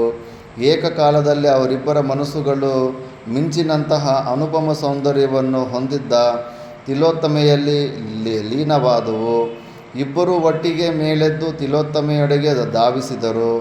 ಕಾಮಪೀಡಿತರಾಗಿದ್ದ ಇಬ್ಬರು ತಿಲೋತ್ತಮೆಯ ಕೈಗಳನ್ನು ಹಿಡಿದರು. ಸುಂದನು ಬಲಗೈಯನ್ನು, ಉಪಸುಂದನು ಎಡಗೈಯನ್ನು ಹಿಡಿದರು. ತಿಲೋತ್ತಮೆಯು ಇಬ್ಬರನ್ನೂ ಒಮ್ಮೆ ಕಟಾಕ್ಷ ವೀಕ್ಷಣದಿಂದ ನೋಡಿ ಅವರಿಬ್ಬರ ಹೃದಯಗಳಲ್ಲಿಯೂ ಕಾಮಾಗ್ನಿಯು ಮತ್ತಷ್ಟು ಪ್ರಜ್ವಲಿಸುವಂತೆ ಮಾಡಿ ತಲೆ ತಗ್ಗಿಸಿ ನಿಂತಳು. ವರಮದದಿಂದಲೂ ಶಕ್ತಿಮದದಿಂದಲೂ ಐಶ್ವರ್ಯ ಮದದಿಂದಲೂ ಕೊಬ್ಬಿದ್ದ ಮತ್ತು ಸುರಾಪಾನದಿಂದ ಪ್ರಮತ್ತರಾಗಿದ್ದ ಸಹೋದರರು ಕಾಮಪೀಡಿತರಾಗಿ ಪರಸ್ಪರವಾಗಿ ಮಾತ್ಸರ್ಯವನ್ನು ತಾಳಿ ಕೋಪಾವಿಷ್ಟರಾಗಿ ಹುಬ್ಬುಗಳನ್ನು ಗಂಟಿಕ್ಕಿಕೊಂಡು ಮಾತನಾಡತೊಡಗಿದರು. ಇವಳು ನನ್ನ ಪತ್ನಿಯಾಗುತ್ತಾಳೆ, ಆದುದರಿಂದ ನಿನಗೆ ತಾಯಿಯಂತೆ ಪೂಜ್ಯಳು, ಬೇಗನೆ ಕೈಬಿಡು ಎಂದು ಸುಂದನು ಹುಂಕಾರ ಮಾಡಿ ಹೇಳಿದನು. ನೀನು ಹೇಳುವುದು ಸರಿಯಲ್ಲ, ಇವಳು ನನ್ನ ಪತ್ನಿಯು, ನಿನಗಿವಳು ಸೊಸೆಗೆ ಸಮಾನಳು ಎಂದು ಉಪಸಂದನು ಉತ್ತರಿಸಿದನು. ಇವಳು ನಿನ್ನವಳಲ್ಲ, ನನ್ನವಳು. ಆ ಸಮಯದಲ್ಲಿ ತಿಲೋತ್ತಮೆಯು ಇಬ್ಬರ ಕಡೆಗೂ ಒಮ್ಮೊಮ್ಮೆ ಕಟಾಕ್ಷ ವೀಕ್ಷಣೆಗಳೆಂಬ ತೀಕ್ಷ್ಣವಾದ ಕಾಮಬಾಣಗಳನ್ನು ಪ್ರಯೋಗಿಸುತ್ತಾ ಮಂದಹಾಸವನ್ನು ಬೀರುತ್ತಿದ್ದಳು. ಅದರಿಂದಾಗಿ ಸಹೋದರರು ಮತ್ತಷ್ಟು ಭ್ರಾಂತರಾದರು. ಗಾಢವಾಗಿದ್ದ ಸಹೋದರ ಪ್ರೇಮವನ್ನು ಸಂಪೂರ್ಣವಾಗಿ ಮರೆತರು. ಬ್ರಹ್ಮನೊಡನೆ ಕೇಳಿದ್ದ ವರಗಳು ಮರೆತು ಹೋದವು. ತಿಲೋತ್ತಮೆಯು ಯಾರಿಗೆ ಸೇರಬೇಕೆಂಬ ಕಡೆಯ ನಿರ್ಧಾರವನ್ನು ಮಾಡಲು ಇಬ್ಬರೂ ಗದೆಗಳನ್ನು ಮೇಲೆತ್ತಿ ಕಾಳಗಕ್ಕೆ ಇಳಿದರು. ತಿಲೋತ್ತಮೆಯು ಸ್ವಲ್ಪವಾದರೂ ಭಯಪಡಲೂ ಇಲ್ಲ, ಭ್ರಾಂತಿ ಹೊಂದಲೂ ಇಲ್ಲ. ಸಹೋದರರಿಬ್ಬರ ನಡುವೆ ನಿಂತಿದ್ದವಳು ಸ್ವಲ್ಪ ಹಿಂದಕ್ಕೆ ಸರಿದಳು. ನಾನಿವಳ ಕೈಯನ್ನು ನಿನಗಿಂತಲೂ ಮೊದಲೇ ಹಿಡಿದಿರುವೆನು, ಹೀಗಿದ್ದರೂ ಇವಳು ನನ್ನವಳೆನ್ನುವೆಯಾ? ಈ ಮಾತು ಸಹೋದರರಿಬ್ಬರ ವದನಗಳಿಂದಲೂ ಏಕಕಾಲದಲ್ಲಿ ಹೊರಟಿತು. ಕೋಪಾವಿಷ್ಟರಾಗಿ ಒಮ್ಮೆಯೇ ಇಬ್ಬರೂ ಗದೆಗಳನ್ನು ಮೇಲೆತ್ತಿದರು. ಒಮ್ಮೆಯೇ ಗದೆಯಿಂದ ಒಬ್ಬರು ಮತ್ತೊಬ್ಬರ ತಲೆಯನ್ನು ಪ್ರಹರಿಸಿದರು. ಒಮ್ಮೆಯೇ ಅಸುರರಿಬ್ಬರ ತಲೆಗಳು ಒಡೆದು ಹೋಗಿ ರಕ್ತದ ಕೋಡಿಯೇ ಹರಿಯಿತು. ಒಮ್ಮೆಯೇ ಪರ್ವತೋಪಮವಾಗಿದ್ದ ಎರಡು ಶರೀರಗಳು ತಿಲೋತ್ತಮೆಯ ಸೌಂದರ್ಯಕ್ಕೆ ಅಡ್ಡ ಬಿದ್ದವು. ಇಬ್ಬರು ಸೂರ್ಯರು ಆಕಾಶದಿಂದ ಕೆಳಗೆ ಬಿದ್ದರು ಎನ್ನುವಂತೆ ರಕ್ತಸಿಕ್ತರಾಗಿ ಕೆಳಗುರುಳಿದರು. ಸುಂದೋಪಸುಂದರರ ಸುಖಲೋಲುಪತೆಗೆ ಸಾಧನವಾಗಿ ಬಂದಿದ್ದ ಪ್ರಮದೆಯರು ಓಡಿ ಹೋದರು. ದೈತ್ಯ ಸಮೂಹವು ಪಾತಾಳ ಲೋಕಕ್ಕೆ ಹೋಗಿ ಅಡಗಿಕೊಂಡಿತು. ದೇವರ್ಷಿಗಳ ಸಂಕಲ್ಪ ಸಿದ್ಧಿಯಾದೊಡನೆಯೇ ಚತುರ್ಮುಖನು ದೇವರ್ಷಿಗಳೊಡನೆ ತಿಲೋತ್ತಮೆ ಇದ್ದೆಡೆಗೆ ಆಗಮಿಸಿದನು. ಚತುರ್ಮುಖನನ್ನು ಕೊಂಡೊಡನೆಯೇ ತಿಲೋತ್ತಮೆಯು ಲಜ್ಜೆಯಿಂದೊಡಗೂಡಿ ಬ್ರಹ್ಮನ ಪಾದಾರವಿಂದಗಳಿಗೆ ನಮಿಸಿ ದೂರದಲ್ಲೇ ನಿಂತಳು. ಚತುರ್ಮುಖನು ಸುಪ್ರೀತನಾಗಿ ತಿಲೋತ್ತಮೆಯನ್ನು ಶ್ಲಾಘಿಸಿ ಆಯಾಚಿತ್ತವಾಗಿಯೇ ವರವನ್ನಿತ್ತನು. ಭಾಮಿನಿ, ಸೂರ್ಯನು ಸಂಚರಿಸುವ ಲೋಕಗಳೆಲ್ಲ ನೀನು ಇಚ್ಛಾನುಸಾರವಾಗಿ ಸಂಚರಿಸಬಹುದು ಮತ್ತು ಸೂರ್ಯನ ತೇಜಸ್ಸಿನಂತೆ ಉಜ್ವಲ ತೇಜಸ್ಸಿನಿಂದ ಜ್ವಲಿಸುವ ನಿನ್ನನ್ನು ಯಾವನೂ ಕಣ್ಣಗಳಿಸಿ ಚೆನ್ನಾಗಿ ನೋಡಲಾರನು. ತಿಲೋತ್ತಮೆಯು ಬ್ರಹ್ಮನಿಗೆ ಪುನಃ ನಮಸ್ಕರಿಸಿ ಹೊರಟು ಹೋದಳು. ಚತುರ್ಮುಖನು ದೇವತೆಗಳ ಸಮೂಹದಲ್ಲಿ ನಿಂತಿದ್ದ ಇಂದ್ರನನ್ನು ಕರೆದು ಸುಂದೋಪಸುಂದರರು ಆಕ್ರಮಿಸಿದ್ದ ತ್ರೈಲೋಕ್ಯಾಧಿಪತ್ಯವನ್ನು ಪುನಃ ಇಂದ್ರನಿಗೆ ವಹಿಸಿಕೊಟ್ಟು ತನ್ನ ಲೋಕಕ್ಕೆ ಹೊರಟು ಹೋದನು.